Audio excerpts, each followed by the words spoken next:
കരുണയോടെ കർത്തൃത്വം നടത്തുന്ന കർത്താവിനെ അറിയാത്ത കറപുരണ്ട ജീവിതങ്ങളായിരുന്ന നമ്മെ കണ്ണിമയ്ക്കുന്നതിനിടെ കരിങ്കാട്ടാളനെ പോലെ സാത്താന്റെ കരാളഹസ്തങ്ങൾ കഴുത്തിന് പിടിമുറുക്കിയപ്പോൾ, കാൽവറിയുടെ കൊലമരത്തിൽ കള്ളന്മാരുടെ നടുവിൽ പച്ച പൈൻമരക്കുരിശിൽ കാരുരുമ്പാണികൾ തൂക്കപ്പെട്ട് അവസാന തുള്ളി രക്തം വരെ ഊറ്റിത്തന്ന യേശുക്രിസ്തുവിൻ്റെ ധന്യമുള്ള നാമം വാഴ്ത്തപ്പെടുമാറാകട്ടെ. അനുഗ്രഹവും ധന്യവുമേറിയ നല്ല രാത്രിയിൽ ഒരിക്കൽ കൂടെ മഹനീയ സുവിശേഷം ചുമലിലേന്തി ഈ അനുഗ്രഹീത ദൈവാലയത്തിൻ്റെ അകത്തളത്തിലായിരുന്നു കൊണ്ട് കർത്താവിനെ സ്തുതിപ്പാൻ, മഹത്വപ്പെടുത്താൻ കർത്താവ് നൽകിയ ശ്രേഷ്ഠ പദവിയെ ഓർത്തുകൊണ്ട് ഞാൻ ദൈവത്തെ സ്തുതിക്കുന്നു, സ്തോത്രം ചെയ്യുന്നു. എന്നൊരു മറ്റൊരു ശുശ്രൂഷ കൂടെ ഉണ്ടായിരുന്നത് കൊണ്ടാണ് എനിക്ക് ഇത്രയും വൈകി എത്തേണ്ടി വന്നത്. അതുവരെയും ക്ഷമയോടെ കാത്തിരുന്ന എല്ലാ ദൈവമക്കളെ ഓർത്തുകൊണ്ട് ഞാൻ ദൈവത്തെ സ്തുതിക്കുന്നു. ഈ അനുഗ്രഹിക്കപ്പെട്ട ദൈവാലയത്തിൽ ഈ 3 ദിവസത്തെ ശുശ്രൂഷകൾ നിർവഹിക്കാൻ എന്നെ ക്ഷണിച്ച പ്രിയപ്പെട്ട ഈ ഇടവകയുടെ വികാരിയും നടത്തിപ്പുകാരനുമായിരിക്കുന്ന സ്നേഹവും ബഹുമാനമുള്ള റവറൻഡ് ക്ലിഫോർഡ് ശശി അച്ഛനെ ഓർത്തുകൊണ്ട് ദൈവത്തെ സ്തുതിക്കുന്നു. അച്ഛൻ്റെ സാന്നിധ്യത്തിനായി, പ്രാർത്ഥനയ്ക്കായി, നൽകിത്തന്ന എല്ലാ ക്രമീകരണങ്ങൾക്കുമായി പ്രത്യേകം നന്ദിയെ അച്ഛനോടും കുടുംബത്തോടും അറിയിക്കുന്നു. കർത്താവ് അനുഗ്രഹിക്കുമാറാകട്ടെ എന്ന് പ്രാർത്ഥിക്കുന്നു. അതുപോലെ തന്നെ ഇവിടെ സഹശുശ്രൂഷകനായി ശുശ്രൂഷ നിർവഹിക്കുന്ന സ്നേഹവും ബഹുമാനമുള്ള ഇവാഞ്ചലിസ്റ്റ് മനീഷ് അവരുകളെ ഓർത്തുകൊണ്ട് ദൈവത്തെ സ്തുതിക്കുന്നു. അച്ഛൻ്റെ സേവനത്തിനായി, അച്ഛൻ്റെ വിലപ്പെട്ട കർത്തവ്യ നിരതമായിട്ടുള്ള ശുശ്രൂഷയ്ക്കായി കർത്താവ് അനുഗ്രഹിക്കട്ടെ എന്ന് പ്രാർത്ഥിക്കുന്നു. ആ കുടുംബത്തെ ദൈവം മാനിക്കട്ടെ എന്ന് പ്രാർത്ഥിക്കുന്നു. ഹല്ലേലൂയ. വരും കാലങ്ങളിൽ അനുഗ്രഹിക്കപ്പെട്ട ശുശ്രൂഷകനായി ഒരുക്കപ്പെടാൻ സ്വർഗം കൃപ നൽകട്ടെ എന്ന് പ്രാർത്ഥിക്കുന്നു. അതോടൊപ്പം തന്നെ അനുഗ്രഹിക്കപ്പെട്ട ഈ ശുശ്രൂഷയ്ക്ക്, ആരാധനയ്ക്ക് ഗാനങ്ങൾ കൊണ്ട് അകമ്പടി സേവിച്ച പ്രിയപ്പെട്ട ഗായക സംഘത്തെ ഓർത്തുകൊണ്ട് ദൈവത്തെ സ്തുതിക്കുന്നു. അവരുടെ വിലപ്പെട്ട ശുശ്രൂഷയ്ക്കായി ദൈവത്തെ സ്തുതിക്കുന്നു, സ്തോത്രം ചെയ്യുന്നു. കർത്താവ് മാനിക്കട്ടെ എന്ന് പ്രാർത്ഥിക്കുന്നു. ഈ 3 ദിവസത്തിലെയും എൻ്റെ സഹായ ശുശ്രൂഷ നിർവഹിച്ച പ്രിയപ്പെട്ടവരോടുള്ള പ്രത്യേക നന്ദിയെ ഈ സമയത്ത് അറിയിക്കുന്നു. ഈ 3 ദിവസങ്ങളിലും ഈ അനുഗ്രഹീത സുവിശേഷം കേൾക്കണമെന്ന് ആഗ്രഹിച്ച ഭവനങ്ങളിൽ നിന്ന് വളരെ ബന്ധപ്പെട്ട് ഈ ദൈവാലയത്തിൻ്റെ അകത്തളത്തിലേക്ക് കടന്നു വന്ന എല്ലാ വിശ്വാസികളെ ഓർത്തുകൊണ്ട് ഞാൻ ദൈവത്തെ സ്തുതിക്കുന്നു. അവരോടുള്ള പ്രത്യേകം നന്ദി അറിയിക്കുന്നു. ഈ ശബ്ദപരിധിക്കുള്ളിലായിരുന്നു കൊണ്ട് ദൂരത്തും ചാരത്തുമായിരുന്ന ഈ അനുഗ്രഹീത വചനങ്ങളെ ശ്രവിച്ച പ്രിയപ്പെട്ട നാട്ടുകാർക്ക്, പ്രിയപ്പെട്ടവർക്കുള്ള പ്രത്യേക നന്ദിയെ ഈ സമയത്ത് അറിയിക്കുന്നു. അതുപോലെ തന്നെ എൻ്റെ ഈ പരുക്കനായ ശബ്ദത്തെ നിങ്ങളുടെ കർണപുടങ്ങളിലേക്ക് വളരെ മനോഹരമായി എത്തിക്കാൻ ബന്ധപ്പെട്ട പ്രിയപ്പെട്ട സഹോദരങ്ങൾക്കായി ഞാൻ ദൈവത്തെ സ്തുതിക്കുന്നു. സൗണ്ട് സിസ്റ്റം കൈകാര്യം ചെയ്ത പ്രിയപ്പെട്ട സഹോദരങ്ങളെ ദൈവം അനുഗ്രഹിക്കുമാറാകട്ടെ എന്ന് പ്രാർത്ഥിക്കുകയും ചെയ്യുന്നു. അതിലുപരി എൻ്റെ സ്വർഗത്തിലെ ദൈവത്തിന് കോടാനുകോടി നന്ദി അറിയിക്കുന്നു. കർത്താവാണ് ഇന്ന് രാത്രിയിലും എന്നെ ഇവിടെ സുവിശേഷവുമായി നിൽക്കാൻ ഇടയാക്കി തീർത്തത്. ദൈവം അനുഗ്രഹിക്കട്ടെ, നമ്മളെല്ലാവരെയും ദൈവം മാനിക്കട്ടെ എന്ന് പ്രാർത്ഥിക്കുന്നു. ഇന്ന് രാത്രിയിലും സ്വർഗത്തിലെ ദൈവത്തിൻ്റെ മഹനീയമായ ശുശ്രൂഷ നമുക്ക് ശ്രവിക്കാം. കർത്താവ് നമ്മളെ അനുഗ്രഹിക്കുമാറാകട്ടെ. ആമേൻ. കർത്താവിന് സന്തോഷമുള്ള ദൈവജനത്തിന് കരങ്ങളെ ഉയർത്തിയൊന്ന് ദൈവത്തെ സ്തുതിക്കാം. Hallelujah, hallelujah. കരങ്ങളെ തട്ടിയൊന്ന് ദൈവത്തെ സ്തുതിക്കാം. ഹല്ലേലൂയ, ആമേൻ.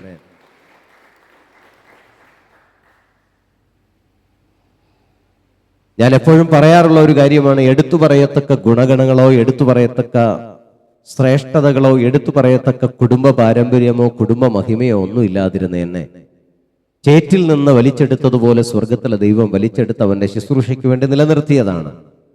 അതുകൊണ്ട് ഒന്നും പറഞ്ഞു പുകഴുവാനില്ല. കർത്താവ് എന്നെ സ്നേഹിച്ചത് അത്രമാത്രം അനുഗ്രഹീതമായിട്ടാണ്. അതുകൊണ്ട് ഇന്ന് രാത്രിയിലും നമുക്കൊരു ഗാനത്തിന്റെ പല്ലവികൾ പാടി ദൈവത്തെ ആരാധിച്ച് മഹത്വപ്പെടുത്താം. കരങ്ങളെ ഹൃദയഭാഗത്തേക്ക് ചേർത്ത് വയ്ക്കാം. എന്നിട്ട് സ്വർഗത്തിലെ ദൈവത്തോട് പ്രാർത്ഥിക്കാം. ഹല്ലേലൂയ. അവൻ നെഞ്ചകം നീറുമ്പോൾ നമ്മളെ നെഞ്ചോട് ചേർക്കുന്ന ദൈവമാണ്. ഹല്ലേലൂയ. നെഞ്ചകം നീറുമ്പോൾ നമ്മളെ നെഞ്ചോട് ചേർക്കുന്ന ദൈവമാണ്. ഉള്ളം ഉരുകുമ്പോൾ നമ്മുടെ ഉള്ളറിയുന്ന ദൈവമാണ് യേശുക്രിസ്തു. കണ്ണു നിറയുമ്പോൾ നമ്മുടെ കണ്ണീര് തുടയ്ക്കുന്നവനാണ് യേശു ക്രിസ്തു. ഹല്ലേലൂയ. അതുകൊണ്ട് നമുക്ക് ആ ഗാനം പാടി ദൈവത്തെ സ്തുതിക്കാം. എൻ്റെ ഏകാന്തതകളിൽ ഉണ്ടായിരുന്ന നിമിഷങ്ങളിൽ, ഞാൻ പ്രയാസം അനുഭവിച്ച നിമിഷങ്ങളിൽ, എൻ്റെ നെഞ്ച് നീറുന്ന അനുഭവങ്ങളിൽ എൻ്റെ കൂടെ ഉണ്ടായിരുന്നത് എൻ്റെ യേശു മാത്രമായിരുന്നു. അതുകൊണ്ട് ആ കർത്താവിനെ നമുക്കൊന്ന് പരിചയപ്പെടാം. കർത്താവ് അനുഗ്രഹിക്കുമാറാകട്ടെ. ഹല്ലേലൂയ.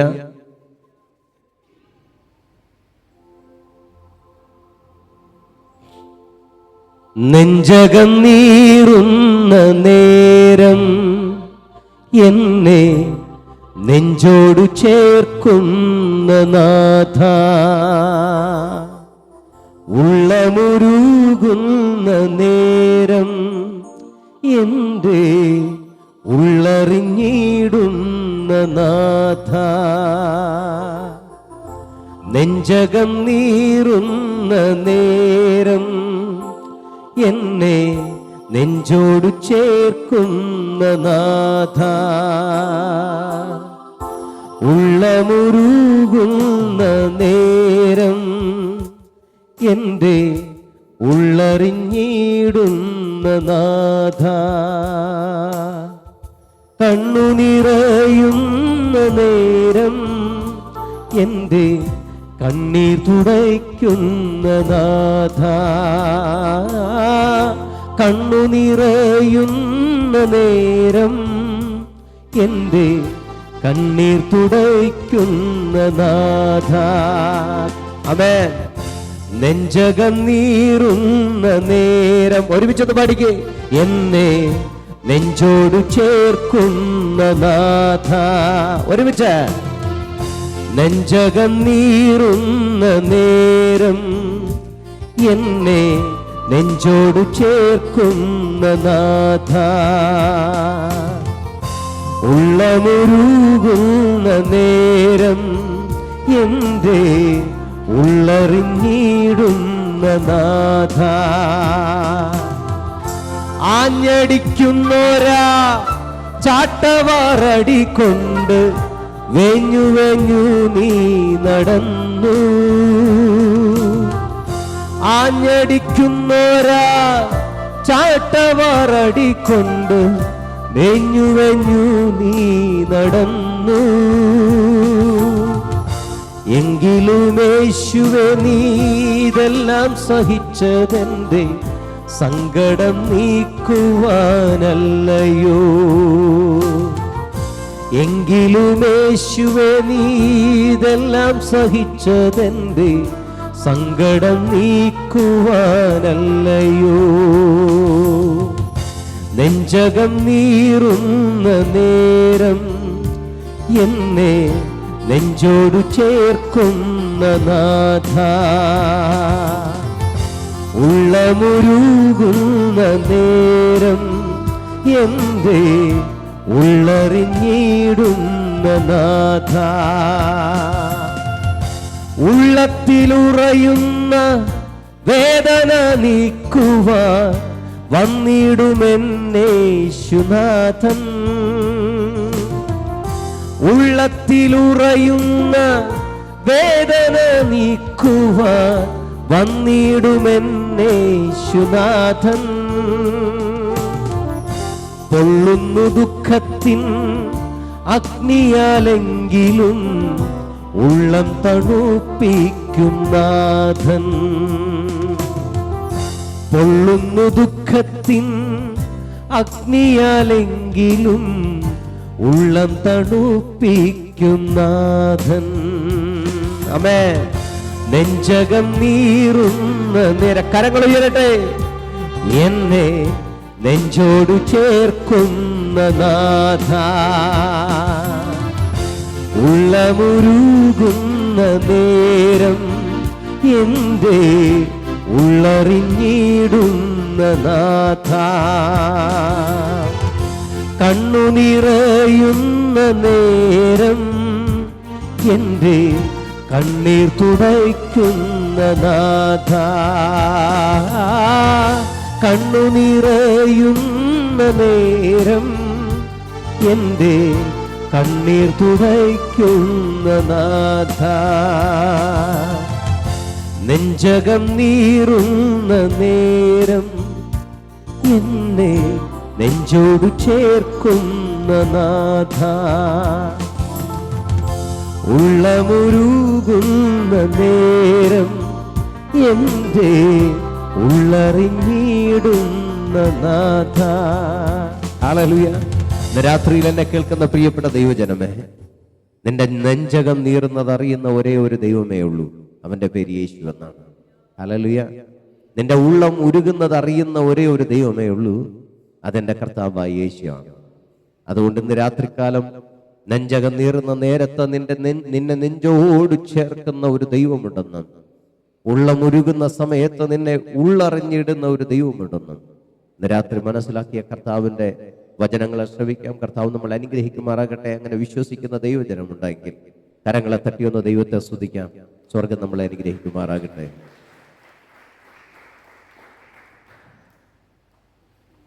ഒന്നാം ദിവസത്തിലെ വചനം പറയാം. ഞാൻ മേശക്കിൽ പ്രവാസം ചെയ്തതുകൊണ്ടും കേദാർ കൂടാരങ്ങളിൽ പാർക്കുന്നത് കൊണ്ടും എനിക്ക് അയ്യോ കഷ്ടം. Very good. രണ്ടാമത്തെ ദിവസം ഇന്നലത്തേതാ ചോദിക്കും? ഇന്നലത്തേത്. അയ്യോ, എനിക്കോ ജീവനോടിരിക്കുന്ന, ബൈബിള് തുറക്കേണ്ടി വന്നു. എനിക്കോ ജീവനോടിരിക്കുന്ന യാതൊരുത്തനേക്കാളും അധികമായ ജ്ഞാനം ഉണ്ടായിട്ടല്ല. ഹല്ലേലൂയ, സ്തോത്രം. വചനം പറയാൻ പറഞ്ഞപ്പോഴാണ്. അല്ല. ഹല്ലേലൂയ, സ്തോത്രം. വെറുതെ പറഞ്ഞു. ആമേൻ. ഇന്നത്തെ വചനം നമുക്ക് പഠിക്കാം. കർത്താവായ യഹോവേ,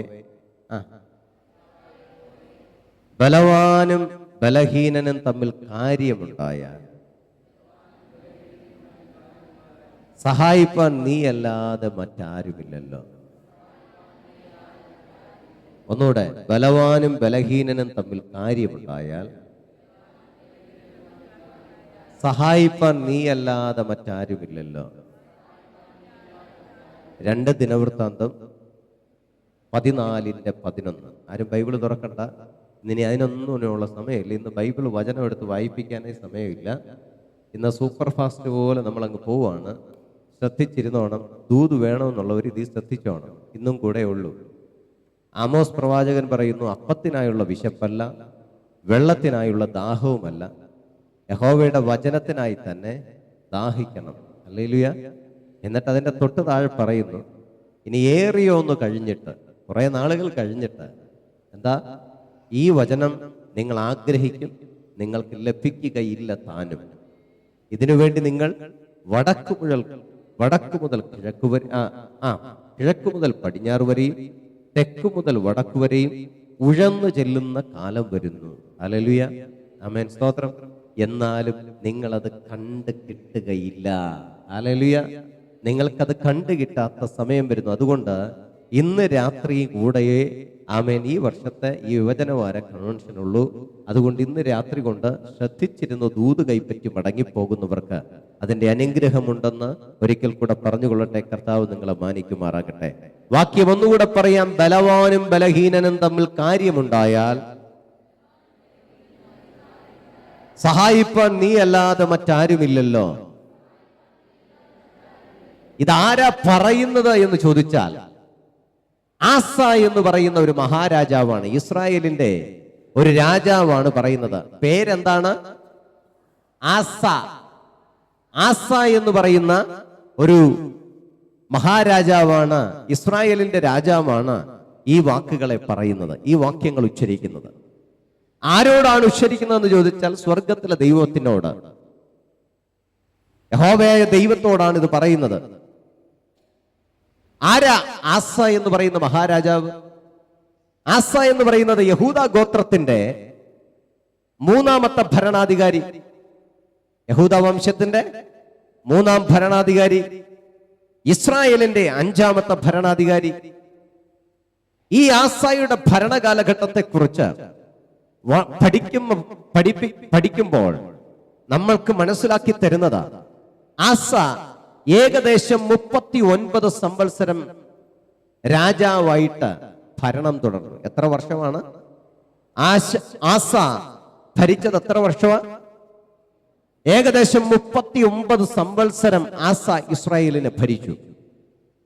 ഈ 39 വർഷത്തെ കാലയളവിൽ ആസായുടെ ഭരണകാലഘട്ടത്തെക്കുറിച്ച് ഏതൊരാള് ഏത് കവലയിൽ നിന്ന് പറഞ്ഞാലും ആസ എന്ന് പറയുന്ന രാജാവിനെ കുറിച്ച് മഹത്വമേ പറയത്തുള്ളൂ.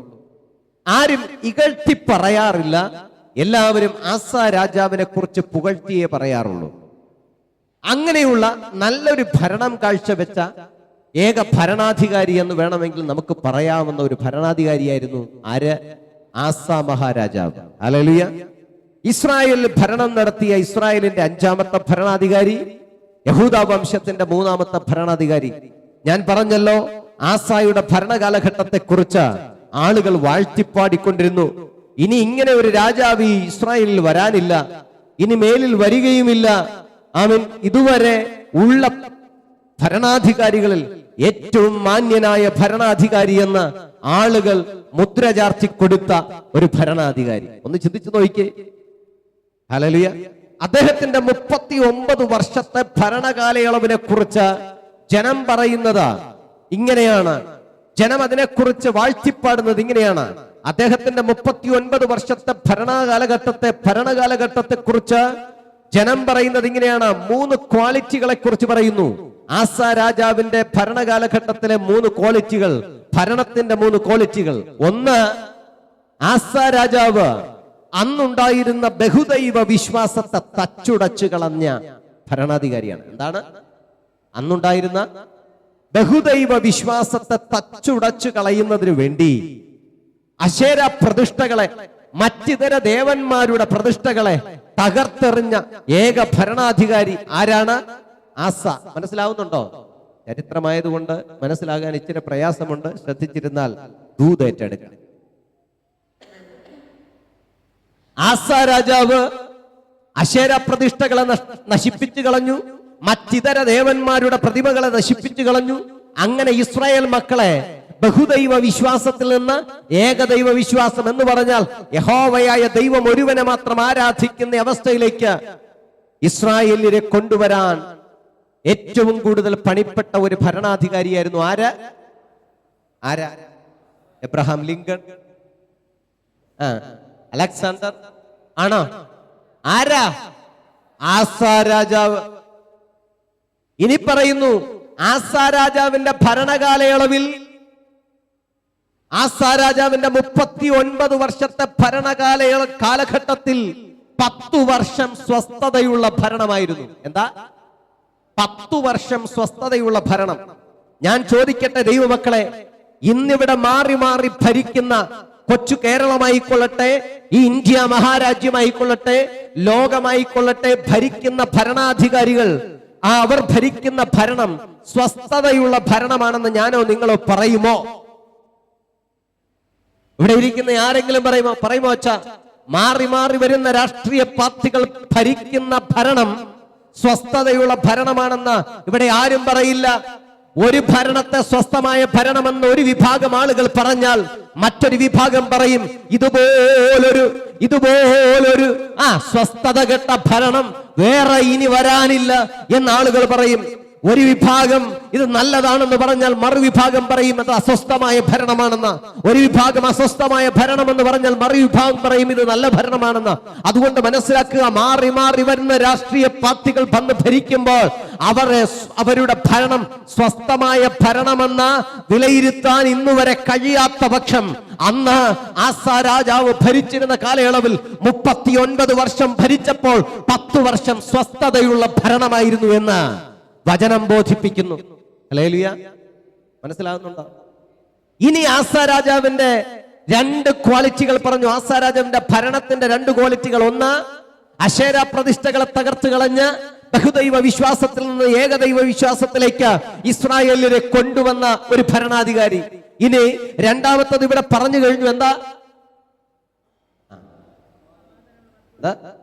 സ്വസ്ഥതയുണ്ടായിരുന്നു. 10 വർഷം സ്വസ്ഥമായ ഭരണം കാഴ്ചവെച്ചു. ഇനി മൂന്നാമത്തേത്, ആസാ രാജാവിന്റെ ഭരണകാലയളവിൽ, ആസാ രാജാവിന്റെ ഭരണകാലഘട്ടത്തിൽ നാട്ടിൽ യുദ്ധം നടന്നിട്ടില്ല. രാജ്യത്തിൽ യുദ്ധം നടന്നതായിട്ട് രേഖപ്പെടുത്തിയിട്ടില്ല. ഒന്ന് ചിന്തിച്ചു നോക്കിയേ. അവൻ ദാവീദിന്റെ ഭരണകാലത്തിൽ എന്തുണ്ടായിട്ടുണ്ട്? യുദ്ധമുണ്ടായിട്ടുണ്ട്. ശൗൽ രാജാവിന്റെ ഭരണകാലഘട്ടത്തിൽ യുദ്ധമുണ്ടായിട്ടുണ്ട്. പിന്നീട് ഇങ്ങോട്ട് വന്ന എല്ലാ ഭരണാധികാരികളുടെയും ഭരണകാലഘട്ടങ്ങളിൽ യുദ്ധം നടന്നിട്ടുണ്ട്. പക്ഷേ ആസാ രാജാവിന്റെ ഭരണകാലഘട്ടത്തിൽ യുദ്ധം നടന്നിട്ടില്ല എന്ന് ബൈബിൾ രേഖപ്പെടുത്തിയിരിക്കുക. അങ്ങനെ 3 ക്വാളിറ്റികൾ ഉള്ള രാജാവിന്റെ ഭരണം. എന്നാൽ അങ്ങനെ 39 വർഷം സാക്ഷ്യപ്പെടുത്തിയ ജനത്തിന്റെ മുമ്പിൽ ഒന്ന് തിരുത്തി കുറിക്കേണ്ടി വന്നു. എന്താണെന്നറിയാമോ? അദ്ദേഹത്തിന്റെ ഭരണകാലഘട്ടത്തിന്റെ അവസാന നാളുകളിലേക്ക് എത്തിയപ്പോൾ അദ്ദേഹത്തിന് ഒരു യുദ്ധം നേരിടേണ്ടതായിട്ട് വന്നു. അന്ന് വരെ യുദ്ധം നടന്നിട്ടില്ല എന്ന് പറഞ്ഞല്ലോ.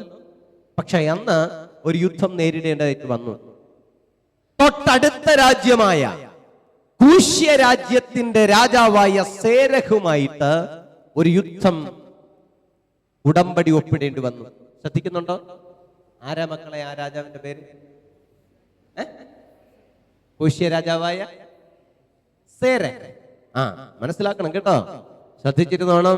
ഇത് കഴിഞ്ഞ കുറച്ച് ചോദ്യങ്ങളൊക്കെ ഞാൻ അങ്ങോട്ട് ചോദിക്കാം, അപ്പൊ എല്ലാവരും പറയണം. കൂശ്യ രാജാവായ സേരഹുമായിട്ട് യുദ്ധം ചെയ്യേണ്ടി വന്നു. അങ്ങനെ കൂശ്യ രാജാവായ സേരഹിനോട് യുദ്ധം, ഉടമ്പടി ഒപ്പിടേണ്ടി വന്നു. ഇതുവരെ എന്താ ഇവിടെ യുദ്ധം നടന്നിട്ടില്ലാത്തത്? ഇതുവരെ യുദ്ധം നടക്കാത്തതിന്റെ കാര്യം എന്താ? കാര്യം ഇത്രയുള്ളൂ. ഏതെങ്കിലും ഒരു നാട്ടുരാജ്യത്തിലെ രാജാവ് യുദ്ധം പ്രഖ്യാപിച്ചു കഴിഞ്ഞാൽ ആസാ രാജാവ് അങ്ങോട്ട് ചെല്ലും. ഇപ്പോ നിങ്ങളുടെ മനീഷച്ചനാണ് യുദ്ധം പ്രഖ്യാപിക്കുന്നതെങ്കിൽ ഞാൻ അങ്ങോട്ട് ചെന്നിട്ട് പറയാം, അച്ഛാ നമ്മൾ തമ്മില് എന്തിനാ ഒരു യുദ്ധം അല്ലേ? ഈ അയൽവക്കത്ത് കടന്നുകൊണ്ട് വല്ല യുദ്ധത്തിന്റെ വല്ല കാര്യമുണ്ടോ? നമ്മൾ തമ്മിൽ ഒരു പോരാട്ടത്തിന്റെയും കാര്യമില്ല. എന്തേലും വേണമെങ്കിൽ ചോദിച്ചാൽ ഞാനങ്ങ് തന്നേക്കാം. ആസാ രാജാവ് പറയുന്ന കാര്യം പറഞ്ഞാണ്. എന്തേലും വേണമെങ്കിൽ ചോദിച്ചാൽ ഞാൻ അങ്ങ് തന്നേക്കാം. നമുക്ക് ഈ യുദ്ധത്തിൽ നിന്ന് പിന്മാറാം. ആസാ രാജാവ് ഏതൊരു നാട്ടുരാജ്യം യുദ്ധം പ്രഖ്യാപിച്ചാലും അങ്ങോട്ട് ചെന്ന യുദ്ധ ഉടമ്പടി ഒപ്പിടുന്നതിന് പകരം ഒരു സന്ധി സംവാദത്തിൽ ഏർപ്പെടും. മനസ്സിലാകുന്നുണ്ടോ? അതുകൊണ്ടാണ് ഇതുവരെ യുദ്ധമില്ലാതിരുന്നത്. എന്നാൽ ഈ യുദ്ധത്തിൽ നിന്ന് പിന്മാറാൻ ആസാ രാജാവ് ശ്രമിച്ചു. കൂശ്യ രാജാവായ സേരഹിന്റെ അടുത്ത് ചെന്ന ആസാ രാജാവ് പറഞ്ഞു, നമ്മൾ തമ്മിൽ എന്തിനാ ഒരു യുദ്ധം? അപ്പൊ കൂശ്യ രാജാവായ സേരഹ് പറഞ്ഞു, ഇതങ്ങ് മടക്കി പോക്കറ്റിൽ വെച്ചിരുന്നാൽ മതി എന്ന് പറഞ്ഞു. മനസ്സിലാകുന്നുണ്ടോ? ഇതെന്ന് മടക്കി പോക്കറ്റിൽ വെച്ചാൽ മതി, യുദ്ധത്തിൽ നിന്ന് പിന്മാറാമെന്ന് കരുതണ്ട, യുദ്ധം നടന്നേ മതിയാവൂ. കൂശ്യ രാജാവായ സേരഹ് യുദ്ധത്തിൽ നിന്ന് പിന്മാറാൻ തയ്യാറായില്ല. അതുകൊണ്ട് ആസാ രാജാവിന് യുദ്ധത്തിൽ ഏർപ്പെടേണ്ടി വന്നു. ശ്രദ്ധിക്കുന്നുണ്ടോ? ഇവിടെ എന്താ പറഞ്ഞത്? ഈ രാജാവ് യുദ്ധം നടത്താത്ത ഒരു രാജാവായിരുന്നു. പക്ഷേ അദ്ദേഹത്തിന്റെ ഭരണകാലഘട്ടത്തിന്റെ അവസാനം വന്നപ്പോൾ എന്ത് നടത്തേണ്ടി വന്നു? യുദ്ധത്തിൽ ഏർപ്പെടേണ്ടി വന്നു. ആമേൻ. അപ്പൊ ഇതുവരെ യുദ്ധം നടന്നിട്ടില്ലെങ്കിൽ, മക്കളെ ഒന്ന് പറഞ്ഞേ, ഇതുവരെ യുദ്ധം നടന്നിട്ടില്ലാത്ത രാജ്യം അല്ലേ? ആസാ രാജാവിന്റെ എത്ര വർഷം കൊണ്ടാ മക്കളെ യുദ്ധം നടക്കാതിരിക്കുന്നത്? എത്ര വർഷം കൊണ്ടാ യുദ്ധം നടക്കാതിരിക്കുന്നത്? പറഞ്ഞോ, ഉറക്കെ പറ. 39 വർഷം കൊണ്ട് യുദ്ധം നടക്കാതിരിക്കുക. അപ്പൊ ഈ 39 വർഷം കൊണ്ട് യുദ്ധം നടക്കാതിരിക്കുമ്പോൾ ആ രാജ്യത്തിൽ പെട്ടെന്നൊരു യുദ്ധം പ്രഖ്യാപിക്കപ്പെട്ടാൽ അവിടെ ആദ്യം ഒരുക്കേണ്ടത് എന്താണ് എന്ന് പറഞ്ഞു ഉറക്കെ പറ. സൈന്യം. Very good. അവിടെ ആദ്യം ഒരുക്കേണ്ടത് സൈന്യമാണ്. ഞാൻ ചോദിക്കട്ടെ, ഇവിടെ ഒരു കൊയർ ടീം ഇരിപ്പുണ്ട്. എനിക്ക് തോന്നുന്നു അച്ഛൻ വന്നതിന് ശേഷമാണ് ഇച്ചിരി കൂടെ അങ്ങോട്ട് കൊഴുത്തതെന്ന് തോന്നുന്നു അല്ലേ? ആന്നോ? നിങ്ങളുടെ ഇവാഞ്ചലിസ്റ്റ് അച്ഛൻ വന്നതിന് ശേഷമാണ് കൊഴുത്തത്? അച്ഛനും പറയാൻ മടി. ഇനി ആ അച്ഛൻ നിങ്ങൾ പറഞ്ഞ വല്ല കുഴപ്പമുണ്ടാകുമോന്ന് ആ പിള്ളേർക്കും പേടി, ഞാൻ പറഞ്ഞ വല്ല കുഴപ്പമുണ്ടെന്ന് അച്ഛനും പേടി. പോട്ടെ, ആ കാര്യം വിട. കഴിഞ്ഞ വർഷം, ഈ വർഷം ഇതാ ഇപ്പൊ കൺവെൻഷൻ നടക്കുക. ഈ കുഞ്ഞുങ്ങളെ അച്ഛൻ കുറെ പാട്ടുകളൊക്കെ പഠിപ്പിച്ചു റെഡിയാക്കി. ഇതിന്റെയൊക്കെ കഴിഞ്ഞു. ഇനി അടുത്ത വർഷം ഇവരെ അങ്ങ് പിരിച്ചു വിടുകയാണ്. ഇവരെ ഇനി ഇടയ്ക്കൊന്നും ഒരു പരിപാടികളും ഇല്ല. അടുത്ത വർഷം ഇതേ സമയം ഈ ദിവസം വിളിച്ചിരുത്തി പാടിപ്പിച്ച പാടുകയോ ഇല്ല. കാരണം എന്താ? ഇതിന്റെ ഇടയ്ക്കൊന്നും ഒരു യുദ്ധം നടന്നില്ല, ഇതിന്റെ ഇടയ്ക്കൊന്നും ഒരു പ്രാക്ടീസ് നടന്നില്ല, ഇതിനിടയ്ക്കൊന്നും ഒരു പാട്ട് നടന്നില്ല. അതുകൊണ്ട് അവർക്ക് പാടാൻ ബുദ്ധിമുട്ടായിരിക്കും. ഒന്ന് മനസ്സിലാക്കണേ, 39 വർഷം കൊണ്ട് പരിചയം എടുത്തിട്ടില്ലാത്ത, വാളെടുത്തിട്ടില്ലാത്ത, അംഗം കുറിക്കാത്ത ആ സൈന്യത്തിനോട് പെട്ടെന്ന് വന്നൊരു യുദ്ധം ചെയ്യാൻ പറഞ്ഞാൽ സാധിക്കുമോ? പെട്ടെന്നൊരു സൈന്യം ഒരുക്കണം, സജ്ജരാക്കണം. അപ്പൊ ആസാ രാജാവ് വിളിച്ചു പറഞ്ഞു, തന്റെ കാര്യവിചാരകന്മാരോട്, തന്റെ മന്ത്രിമാരോട് വിളിച്ചു പറഞ്ഞു, തന്റെ സൈന്യാധിപന്മാരോട് വിളിച്ചു പറഞ്ഞു, പെട്ടെന്നൊരു സൈന്യം ക്രമീകരിക്കാൻ പറഞ്ഞു. പെട്ടെന്നൊരു സൈന്യം ക്രമീകരിക്കാൻ പറഞ്ഞു. മക്കളെ ഇവിടെ എന്ന് മക്കളെ മോനെ ഇവിടെ ശ്രദ്ധിച്ചിരിക്കുന്നത് ബാഹുബലിയെക്കാട്ടും വലിയ സംഭവമായി പറയുന്നത്. ഇവിടെ ശ്രദ്ധിച്ചിരുന്നോണേ, ഇപ്പൊ കുറച്ച് കഴിയുമ്പം കണ്ടോണം, ഇത് ബാഹുബലിയെക്കാട്ടും വലിയ സംഭവമാ. നിങ്ങൾ കണ്ട ബാഹുബലി ഇല്ലേ, 1, 2, 3 ഒക്കെ കണ്ടില്ലേ? അതിനേക്കാൾ വലിയ സംഭവമാണ്. ശ്രദ്ധിച്ചിരുന്നാ മനസ്സിലാവും. ആമേൻ. ഇവിടെ ഇതാ ഒരു സൈന്യം ഒരുക്കാൻ പ്രഖ്യാപിച്ചു. സൈന്യം ഒരുങ്ങുകയാ. ആസാ രാജാവ് സൈന്യമൊരുക്കി. വീട്ടിൽ ചെന്ന് വായിച്ചു നോക്കണം, ഞാൻ റെഫറൻസ് എടുക്കുന്നില്ല, ഇന്ന് വായിപ്പിക്കുന്നതുമില്ല. ആസാ രാജാവ് സൈന്യമൊരുക്കി. സൈന്യത്തെ കാണാൻ വേണ്ടി ആസാ രാജാവിന്റെ സൈന്യാധിപന്മാർ ഒരുക്കിയ സൈന്യത്തെ കാണാൻ ആസാ രാജാവ് ചെല്ലുക. ഇന്നലെ ഞാൻ പറഞ്ഞതുപോലെ മന്ത്രവാദികളും ക്ഷുദ്രക്കാരും ആഭിചാരകന്മാരും ഒക്കെ ഇരുന്നത് പോലെ അങ്ങനെ ഇവിടെ ഒരു സൈന്യം അങ്ങനെ ഇരിക്കുക. ഇപ്പൊ കോയറ്റിൽ ഇരിക്കുന്നത് പോലെ ഒരു സൈന്യം നിരന്നു നിൽക്കുക. ആസാ രാജാവ് ഇവിടെ നിന്ന് നടന്നു വരികയാ. ആരെ കാണാനാ? എന്റെ സൈന്യാധിപന്മാർ ഒരുക്കിയ സൈന്യത്തെ കാണാൻ ആസാ രാജാവ് ഇങ്ങനെ നടന്നു വന്നിട്ട് ആസാ രാജാവ് നോക്കി. സൈന്യത്തെ കണ്ടപ്പോൾ ആസാ രാജാവിന് സന്തോഷം സഹിക്കാൻ വയ്യ. കാരണം എന്തെന്നറിയാമോ? ഇന്നലെ വരെ യുദ്ധം നടന്നിട്ടില്ലാത്ത, 39 വർഷം കൊണ്ട് വാളെടുത്തിട്ടില്ലാത്ത, പരിചയം എടുത്തിട്ടില്ലാത്ത അവസ്ഥയിൽ പെട്ടെന്ന് സൈന്യാധിപന്മാർ ഒരു സൈന്യം ഒരുക്കി. ആ സൈന്യത്തെ നോക്കിയപ്പോൾ രാജാവിന് സന്തോഷം സഹിക്കാൻ വയ്യ. കാരണം എന്തെന്നറിയാമോ?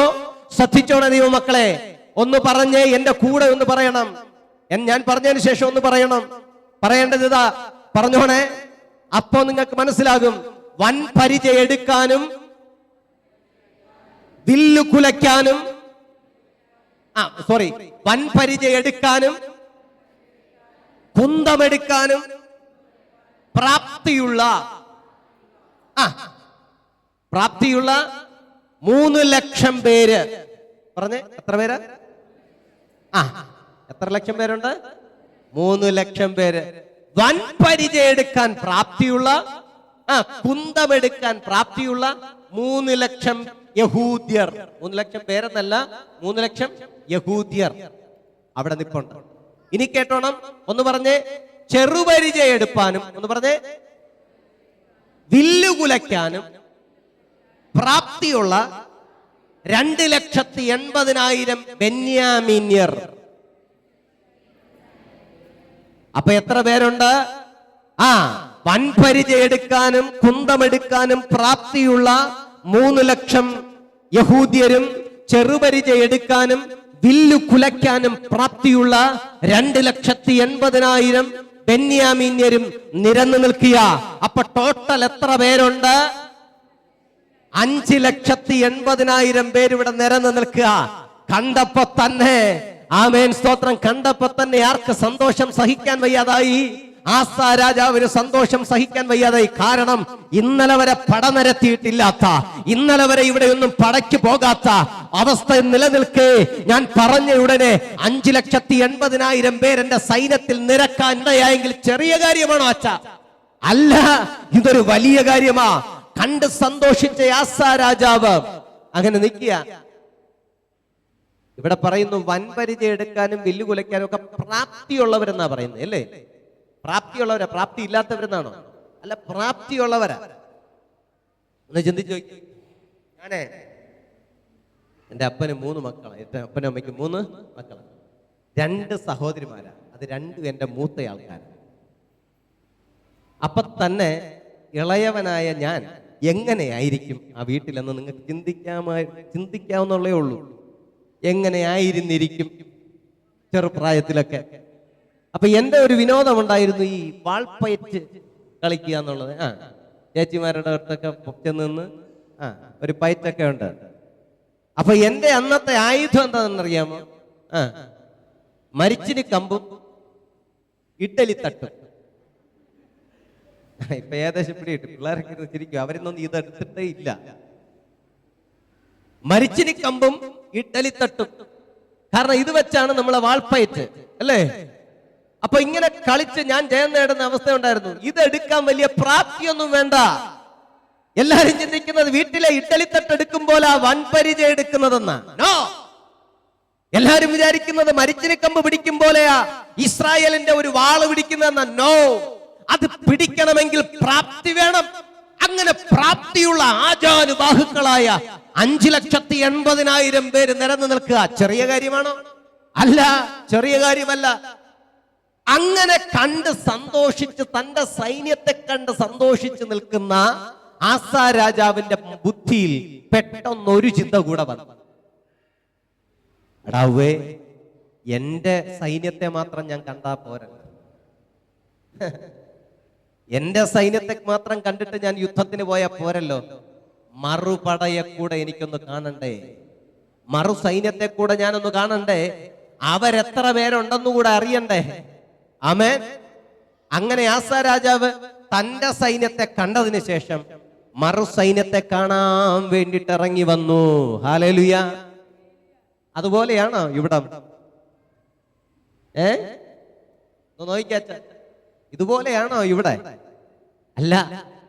ആസാ രാജാവ് വന്ന് നോക്കിയപ്പോൾ താണ്ടടാ, കൂശ്യ രാജാവിന്റെ സേരഹിന്റെ പടയൊരുങ്ങി നിൽക്കുക. ഇവിടെ 5,80,000 പേരെയുള്ളൂ. പക്ഷേ കൂശ്യ രാജാവിന്റെ പടയിൽ 10 ലക്ഷം കാലാളുകൾ ഒരുങ്ങി നിൽക്കുക. യുദ്ധസന്നദ്ധരായി പ്രാപ്തിയുള്ള 10 ലക്ഷം ആളുകൾ ഒരുങ്ങി നിൽക്കുക.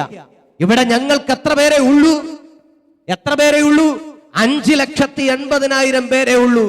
കൂശ്യ രാജാവായ സേരഹിന്റെ പടയിൽ 10 ലക്ഷം ആളുകൾ ഒരുങ്ങി നിൽക്കുക.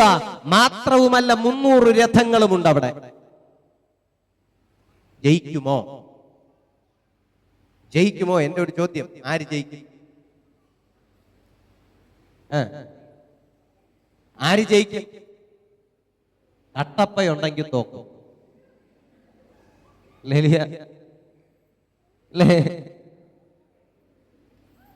സ്തോത്രം. ആര് ജയിക്കും മക്കളെ? ആര് ജയിക്കും?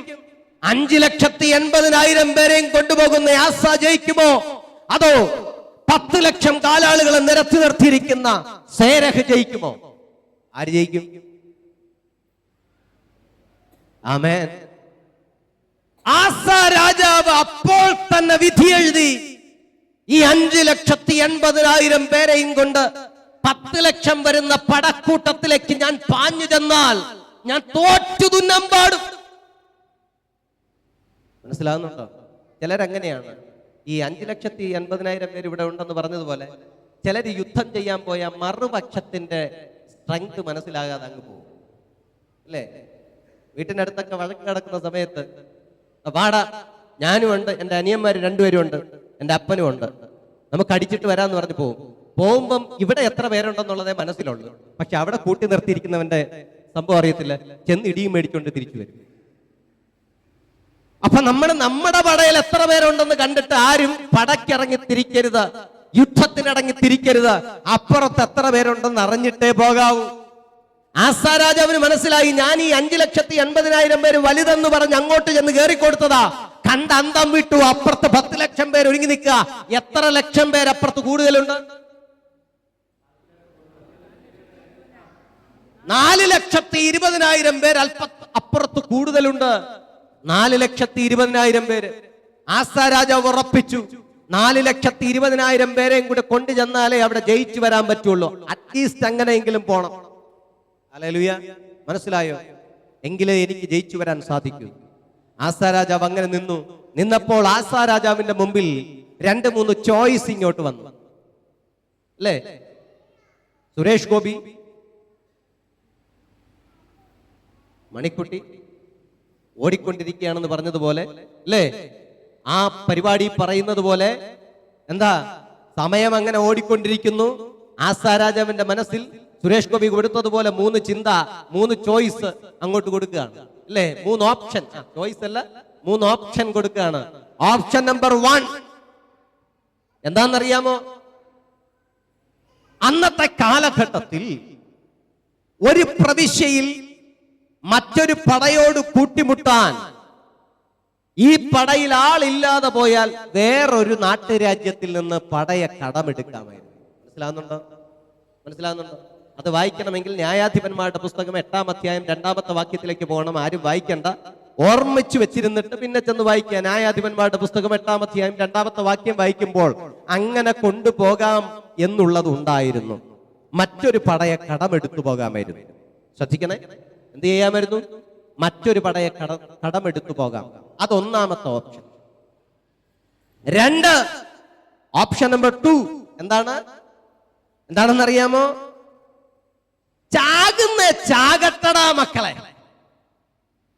ഈ 5,80,000 പേരുമായിട്ട് നമുക്ക് വേണമെങ്കിൽ അങ്ങോട്ട് ചെന്ന് അവന്മാരുമായിട്ട് ഏറ്റുമുട്ടിയിട്ട് വന്നു കയറുന്നവനെ കൊല്ലാം, നമ്മളിൽ മരിച്ചു വീഴുന്നവൻ മരിച്ചു വീഴട്ടെ എന്ന് പറഞ്ഞ് വേണമെങ്കിൽ ചാകട്ടെന്ന് പറഞ്ഞ് ചെല്ലാമായിരുന്നു പടക്കൂട്ടത്തിലേക്ക്. മനസ്സിലായോ?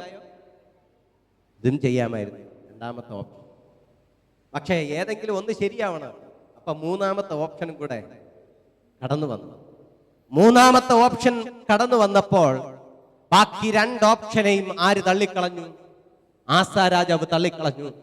3-ാമത്തെ ഓപ്ഷൻ വന്നപ്പോൾ ബാക്കി 2 ഓപ്ഷൻസിനെയും ആസാ രാജാവ് തള്ളിക്കളഞ്ഞിട്ട് ആസാ രാജാവ് ഓടിച്ചെന്ന് 3-ാമത്തെ ഓപ്ഷൻ സ്വീകരിച്ച് ഓടിച്ചെന്ന് തന്റെ പ്രാർത്ഥനാ മുറിക്കകത്ത് മുട്ടിമ്മയി നിന്നു. എന്നിട്ട് സ്വർഗത്തിലെ ദൈവത്തോട് വിളിച്ചു പറഞ്ഞു, കർത്താവേ, ബലവാനും ബലഹീനനും തമ്മിൽ യുദ്ധമുണ്ടായാൽ സഹായിപ്പാൻ നീയല്ലാതെ മറ്റാരുമില്ല കർത്താവേ. ഹല്ലേലൂയ. മനസ്സിലാകുന്നുണ്ടോ ദൈവമക്കളെ? ആമേൻ. 3-ാമത്തെ ഓപ്ഷൻ ഇതേ ഉണ്ടായിരുന്നുള്ളൂ. ആമേൻ, സ്തോത്രം, ഹല്ലേലൂയ. ആസാ രാജാവിന് മനസ്സിലായി, മാനുഷിക ബലം കൊണ്ട് ഞാൻ ഈ 5,80,000 പേരെയും കൊണ്ട് 10 ലക്ഷം വരുന്ന സേരഹിന്റെ പടക്കൂട്ടത്തിലേക്ക് പാഞ്ഞു ചെന്നാൽ ഞാനും എന്റെ പടക്കൂട്ടവും തോറ്റുതുന്നം പാടും. അതുകൊണ്ട് ആസാ രാജാവിന് മനസ്സിലായി, വേറൊന്നിനെ കടമെടുത്തു പോയാലും ജയിക്കണമെന്നില്ല. ആമേൻ, സ്തോത്ര, ഹല്ലേലൂയ. ഞാൻ ചെന്ന് ചാകട്ടെന്ന് പറഞ്ഞു പോയാലും ജയിച്ചു വരണമെന്നില്ല. അതുകൊണ്ട് ഏകമാർഗമേ ഉള്ളൂ, എന്നെ നിർമ്മിച്ച യഹോവയോട് പ്രാർത്ഥിക്കുക. ഹല്ലേലൂയ. ബലവാനും ബലഹീനനും തമ്മിൽ യുദ്ധമുണ്ടായാൽ ഈ ബലഹീനനെ സഹായിപ്പാൻ നീയല്ലാതെ മറ്റാരുമില്ല കർത്താവ് എന്ന് പ്രാർത്ഥിച്ചു. ഹല്ലേലൂയ, സ്തോത്രം. മനസ്സിലാക്കുന്നുണ്ടോ? ഒന്ന് ചിന്തിച്ചു നോക്കിക്കേ. നമ്മുടെ ബൈബിൾ സൊസൈറ്റി ഓഫ് ഇന്ത്യയുടെ ബൈബിളിൽ ഇങ്ങനെ കൊടുത്തിരിക്കുന്നത്, ബലവാനും ബലഹീനനും തമ്മിൽ കാര്യമുണ്ടായാൽ സഹായിപ്പാൻ നീ അല്ലാതെ മറ്റാരുമില്ലല്ലോ എന്നാണ്. എന്നാൽ അനവധി ന്യൂ വേർഷൻസ് ഇറങ്ങിയിട്ടുണ്ട്. ആ വേർഷനുകൾ പരിശോധിച്ചാൽ, ആ പരിഭാഷകൾ പരിശോധിച്ചാൽ നമുക്ക് മനസ്സിലാകും. ഇങ്ങനെയാണ് എഴുതിയിരിക്കുന്നത്. ഒന്ന് പറഞ്ഞേ, ബലവാനും ബലഹീനനും തമ്മിൽ യുദ്ധമുണ്ടായാൽ. ഒന്ന് പറഞ്ഞേ, ഈ ബലഹീനനെ സഹായിപ്പാൻ നീയല്ലാതെ മറ്റാരുമില്ല. ആമേൻ, സ്തോത്രം. ഇത് പറയുമ്പോൾ തന്നെ ആസാ രാജാവ് സമ്മതിക്കുന്ന ഒരു കാര്യമുണ്ട്. എന്താണെന്നറിയോ മക്കളെ? ആസാ രാജാവ് സമ്മതിക്കുന്ന ഒരു കാര്യമുണ്ട്, ഞാൻ ബലഹീനനാണ്. ഹല്ലേലൂയ, ആമേൻ. ആസാ രാജാവ് ദൈവത്തിന്റെ സന്നിധിയിൽ സമ്മതിക്കുക, ബലവാനായ സാത്താനും ബലവാനായ സേരഹും, ആമേൻ, ബലഹീനനായ ഞാനും തമ്മിൽ യുദ്ധമുണ്ടാകുമ്പോൾ സഹായിപ്പാൻ നീ അല്ലാതെ എനിക്ക് വേറെ ആരും ഇല്ല. ആമേൻ, സ്തോത്രം, ഹല്ലേലൂയ. ശ്രദ്ധിക്കുന്നുണ്ടോ ദൈവമക്കളെ? കരങ്ങൾ ഉയർത്തി ഒന്ന് ദൈവത്തെ സ്തുതിച്ച്. ആസാ രാജാവ് പ്രാർത്ഥിച്ചു, ബലവാനും ബലഹീനനും തമ്മിൽ യുദ്ധമുണ്ടായാൽ, ബലവാനായ സേരഹും ബലഹീനനായ ഞാനും തമ്മിൽ യുദ്ധമുണ്ടായാൽ സഹായിപ്പാൻ നീ അല്ലാതെ മറ്റാരുമില്ല കർത്താവേ. ആ പ്രാർത്ഥന ആര് കേട്ടെന്നറിയാമോ? സ്വർഗത്തിലെ ദൈവം കേട്ടു. ഹല്ലേലൂയ, സ്തോത്രം. ശ്രദ്ധിച്ചു നോക്കിയേ. ആസാ രാജാവ് സമ്മതിച്ചു, ഞാൻ ബലഹീനനാണ്. അങ്ങനെ ബലഹീനനാണെന്ന് സമ്മതിക്കുന്നവന്റെ കൂടെ ആര് നിൽക്കും? ദൈവം. ആസാ രാജാവിന് അറിയാം, ദൈവം ബലവാന്റെ ദൈവമല്ല, ദൈവം ബലഹീനന്റെ ദൈവമാണ്. ദൈവം ആരുടെ ദൈവമാണ്? ദൈവം ബലവാന്റെ ദൈവമായിരുന്നുവെങ്കിൽ ഇന്ന് ഇങ്ങനെ കോട്ടും സ്യൂട്ടും ഒക്കെ ഇട്ട് സാജൻ ജോൺ ഇവിടെ നിന്ന് പ്രസംഗിക്കത്തില്ലായിരുന്നു. മനസ്സിലാകുന്നുണ്ടോ? ദൈവം ബലഹീനന്റെ ദൈവമായതുകൊണ്ടാ, ദൈവം ബലഹീനനായ സാജന്റെ ദൈവമായിരുന്നത് കൊണ്ടാ ഇന്ന് രാത്രി ഇങ്ങനെ നിൽക്കുന്നത്. ദൈവം ബലവാന്റെ ദൈവമായിരുന്നുവെങ്കിൽ ഏലാ താഴ്വരയിൽ ഗോലിയാത്തിന് പകരം ദാവീദ് മരിച്ചു കിടന്നേനെ. ഹല്ലേലൂയ. ശ്രദ്ധിക്കുന്നുണ്ടോ? ദൈവം ബലവാന്റെ ദൈവമായിരുന്നുവെങ്കിൽ ദാവീദിന് പകരം ഗോലിയാത്തിന് പകരം ആര് മരിക്കുമായിരുന്നു? ദാവീദ് മരിച്ചു കിടക്കുമായിരുന്നു.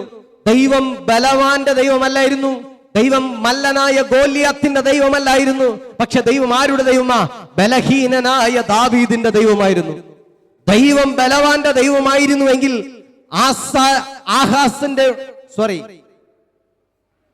ദൈവം ബലവാന്റെ ദൈവമായിരുന്നെങ്കിൽ ഇസബേൽ രാജ്ഞിയോടും, അദ്ദേഹത്തിന്റെ ഹസ്ബൻഡിന്റെ പേരെന്താ? ഇസബേലും ആഹാബിന്റെയും ഇസബാലിന്റെയും കൂടെ ഉണ്ടായിരിക്കുമായിരുന്നു. ദൈവം ബലവാന്റെ ദൈവമായിരുന്നെങ്കിൽ. ദൈവം ബലഹീനന്റെ ദൈവമായിരുന്നതുകൊണ്ട് ദൈവം ഏലിയാവിന്റെ കൂടെ ഇരുന്നു. ആമേൻ, സ്തോത്രം. മനസ്സിലാകുന്നുണ്ടോ? ദൈവം ബലവാന്റെ ദൈവമായിരുന്നെങ്കിൽ മോശ ചെങ്കടൽ കടത്തി 6 ലക്ഷത്തോളം വരുന്ന ആളുകളെ ഇക്കര കടത്തത്തില്ലായിരുന്നു. ദൈവം ബലവാനായ ഫറവോന്റെ ദൈവമായിരുന്നെങ്കിൽ ദൈവം ബലഹീനനായ മോശയുടെ ദൈവമായിരുന്നത് കൊണ്ട് അവർ ഇക്കര കടന്നു. ഹല്ലേലൂയ, സ്തോത്രം. മനസ്സിലാകുന്നുണ്ടോ? അങ്ങനെ ഇങ്ങോട്ട് പറയണമെങ്കിൽ ഒത്തിരി ബലഹീനന്മാരോടൊപ്പം ചേർന്ന് നിന്ന ദൈവത്തെക്കുറിച്ച് പറയാൻ ഒത്തിരിയുണ്ട്. അതുകൊണ്ട് പ്രിയപ്പെട്ട അച്ഛാ, ആമേൻ, സ്തോത്രം. ദൈവം ബലഹീനന്റെ ദൈവമായതുകൊണ്ടാ ഇന്നാമേൻ ഈ വിശുദ്ധ വസ്ത്രം ധരിച്ച് അവിടെ ഇരിക്കുന്നതാ. ദൈവം ബലഹീനനായ ദൈവം ബലഹീനന്റെ ദൈവമായിരുന്നത് കൊണ്ടാ ഈ സാജൻ ജോൺ ഇവിടെ ഇന്നിങ്ങനെ നിൽക്കുന്നതാ. ദൈവം ബലഹീനന്റെ ദൈവമായിരുന്നത് കൊണ്ടാ നിങ്ങളൊക്കെ ഇന്നിവിടെ രാത്രി ഇരിക്കുന്നതാ. ദൈവം ബലഹീനായിരുന്നത് കൊണ്ടാ എന്നെ കേൾക്കുന്ന പ്രിയപ്പെട്ട സഹോദര, ഈ ദേശത്ത് വീടുകളിൽ ഇരുന്ന, നിങ്ങളുടെ ഭവനങ്ങളിൽ ഇരുന്ന് എന്നെ കേൾക്കുന്ന പ്രിയപ്പെട്ട സഹോദര, ദൈവം ബലഹീനനായ നിന്റെ ദൈവമായിരുന്നത് കൊണ്ടാ നിന്നെ ഇന്ന് രാത്രിയിലും ജീവനോട് അവശേഷിപ്പിച്ചിരിക്കുന്നത്. ഹല്ലേലൂയ. ആസ രാജാവ് പറഞ്ഞു, ദൈവമേ, ബലവാനായ സേരഹും ബലഹീനനായ ഞാനും തമ്മിൽ യുദ്ധമുണ്ടായാൽ അതിനിടയ്ക്ക് നിന്ന് സഹായിപ്പാൻ, ഈ ബലഹീനനെ സഹായിപ്പാൻ നീ അല്ലാതെ മറ്റാരുമില്ല കർത്താവ്.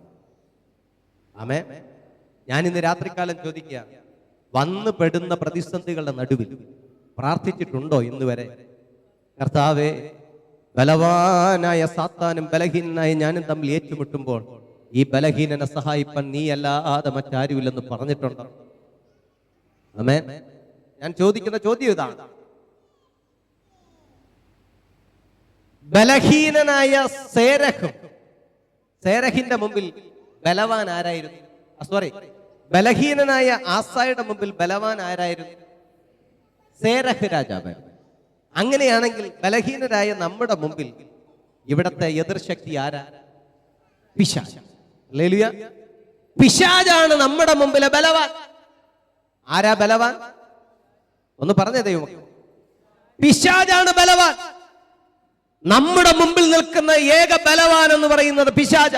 നമ്മളെ കാർന്നു തിന്നാൻ, നമ്മുടെ തലമുറകളെ നശിപ്പിക്കാൻ, നമ്മുടെ ജീവിതത്തെ നിർമൂലമാക്കി കളയാൻ, നമ്മുടെ ജീവിതത്തെ താളടിയാക്കി കളയാൻ നമ്മുടെ മുമ്പിൽ നിൽക്കുന്ന ബലവാന്റെ പേരെന്താ? പിശാച്. ഹല്ലേലൂയ. അവനെ ബലവാൻ എന്ന് പറയാൻ ഒരു കാരണമുണ്ട്. എന്താണെന്നറിയോ? അറിയാമോ? അവന്റെ ബലം എത്രയുണ്ടെന്ന് അറിയാമോ? പിശാചിന്റെ ബലം എത്രയുണ്ടെന്ന് അറിയാമോ? നമ്മൾ ഈ പറയില്ല, 100 ആനകളുടെ ശക്തിയാണ്, 1000 ആനകളുടെ ശക്തിയാണ്, അല്ലെങ്കിൽ 10 കുതിരകളുടെ ശക്തിയാണ്. ഇങ്ങനെയൊക്കെ നമ്മൾ പറയുന്നത് പോലെ എത്ര വരും ഏകദേശം? പിശാചിന്റെ ശക്തി എത്ര വരുമെന്നേ? ചിലരൊക്കെ പ്രാർത്ഥിക്കുമ്പോ പറയും പിശാച്, അല്ലേ? ഒറ്റ പ്രാർത്ഥനയാണ്. നമ്മൾ ചിന്തിക്കുന്നത് ഈ പിശാച എന്ന് പറയുന്ന ഭോയിൽ പോകുന്നവനാണ് പിശാച്. ആ ഭോയിൽ പോകുമോ? എന്റെ ചോദ്യമാണ്. അച്ഛാ, ഈ ഭോയിൽ പോകുമോ പിശാച്? അവൻ ഈ ഭോയിൽ പോകുമായിരുന്നെങ്കിൽ നമ്മളൊരു 10 പേര് ഒരുമിച്ച് ഭോ എന്ന് പറയുമ്പോൾ പോകുമായിരുന്നു. അവൻ വീണ്ടും വന്നില്ലേ എന്ന് പറഞ്ഞാൽ അതിന്റെ അർത്ഥം ആ ഭോയിൽ പോകുന്നവനല്ല പിശാച്. അവന്റെ കഴിവിനെ കുറിച്ച്, അവന്റെ ബലത്തെക്കുറിച്ച്, അവന്റെ ശക്തിയെക്കുറിച്ച് വെളിപ്പാട് പുസ്തകം 12-ാം അധ്യായത്തിൽ പറഞ്ഞിരിക്കുന്നു. ആരും വായിക്കണ്ട. വെളിപ്പാട് പുസ്തകം 12-ാം അധ്യായത്തിൽ ഇങ്ങനെ പറഞ്ഞിരിക്കുന്നു: സൂര്യനെ അണിഞ്ഞൊരു സ്ത്രീ, അവളൊരു കുഞ്ഞിനെ നോവ് കിട്ടി പ്രസവിച്ചു. ആ കുഞ്ഞിനെ പ്രസവിച്ച ഉടനെ ആ കുഞ്ഞിനെ ഇല്ലാതാക്കി കളയാൻ അങ്ങ് ഉയരത്തിൽ നിന്നൊരു ഡ്രാഗൺ വന്നു, ഒരു മഹാസർപ്പം വന്നു. ആര് വന്നു? ഒരു മഹാസർപ്പം. ഡ്രാഗൺ എന്ന് കേട്ടിട്ടില്ലേ? ഡ്രാഗൺ. ഒരു മഹാസർപ്പം ഇങ്ങോട്ട് ഇറങ്ങി വന്നു. ആ മഹാസർപ്പം വന്നിട്ട് എന്ത് ചെയ്തെന്നറിയാമോ? ഈ ഡ്രാഗൺ ഇങ്ങനെ വന്നിട്ട് ഈ കുഞ്ഞിനെ നശിപ്പിച്ചു കളയുവാൻ ശ്രമിച്ചു എന്നാണ്. ആ ഡ്രാഗണിന്റെ ശക്തിയെക്കുറിച്ച്, ആ മഹാസർപ്പത്തിന്റെ ശക്തിയെക്കുറിച്ച്, ആ പിശാചിന്റെ ശക്തിയെക്കുറിച്ച് വചനം ഇങ്ങനെ പറയുന്നു. വചനം ഇങ്ങനെ പറയുന്നു: ആകാശത്തിലെ നക്ഷത്രങ്ങളിൽ, ഒന്ന് പറഞ്ഞേ, 1/3 ഭാഗത്തെ വാലുകൊണ്ട് ചുഴറ്റിയെടുത്ത് ദൂരേക്കെറിഞ്ഞു കളയുവാൻ ശക്തിയുള്ള പിശാച്. ഹല്ലേലൂയ. മനസ്സിലാവുന്നുണ്ടോ? ആകാശത്തിലെ നക്ഷത്രങ്ങളിൽ 1/3 ഭാഗത്തെ വാലുകൊണ്ട് ചുഴറ്റിയെടുത്ത് ദൂരേക്കെറിഞ്ഞു കളയുവാൻ ശക്തിയുള്ള സാത്താൻ. ആകാശത്തിലെ നക്ഷത്രങ്ങൾ നമുക്കറിയാം. എന്തൊക്കെയാ നക്ഷത്രങ്ങള്? നിങ്ങളൊന്ന് ചിന്തിച്ചു നോക്കിക്കേ. നമ്മള് ഈ ഭൂമിയേക്കാൾ വലിപ്പമുള്ള നക്ഷത്രങ്ങൾ എവിടെയുണ്ട്? ഭൂമിയേക്കാൾ വലിപ്പമുള്ള നക്ഷത്രങ്ങൾ ആകാശത്തുണ്ട്. ഭൂമിയേക്കാൾ 10 മടങ്ങ് വലിപ്പമുള്ള നക്ഷത്രങ്ങൾ എവിടെയുണ്ട്? ആകാശത്തിലുണ്ട്. ആകാശത്തിൽ 1-2 നക്ഷത്രങ്ങളാണോ ഉള്ളത്? അല്ല, കോടിക്കണക്കിന് നക്ഷത്രങ്ങളുണ്ട്. കോടിക്കണക്കിന് നക്ഷത്രങ്ങൾ ഈ ഗാലക്സിയിലുണ്ട്. ഒന്ന് ചിന്തിച്ചു നോക്കിയേ. ഈ ഗാലക്സിയെ 3ആയിട്ട്, ഈ ആകാശത്തെ അല്ലെങ്കിൽ ഈ പറയുന്ന സ്പേസിനെ, ഹല്ലേലൂയ, ഒന്ന് ചിന്തിച്ചു നോക്കിയേ. ഈ പറയുന്ന സ്പേസിനെ 3ആയിട്ട് ഭാഗിച്ച കോടിക്കണക്കിന് നക്ഷത്രങ്ങൾ ഉള്ളതിൽ 3ആയിട്ട് ഭാഗിക്കുമ്പോൾ എത്ര നക്ഷത്രങ്ങൾ വരുമെന്നറിയാമോ? ആമേൻ, സ്തോത്രം. അതിലും കോടിക്കണക്കിന് നക്ഷത്രങ്ങൾ വരും. Hallelujah, praise the Lord. 1 കോടിയിലധികം നക്ഷത്രങ്ങൾ വരും. നിങ്ങൾ ചിന്തിക്കണ ദൈവമക്കളെ, കോടിക്കണക്കിന് നക്ഷത്രം വരും. 1/3 ഭാഗത്തെ വീതിക്കുമ്പോഴും ആ 1/3 ഭാഗിക്കുന്ന നക്ഷത്രങ്ങളെ വാലുകൊണ്ട് ചുഴറ്റിയെടുത്ത് ചിന്തിക്കണം.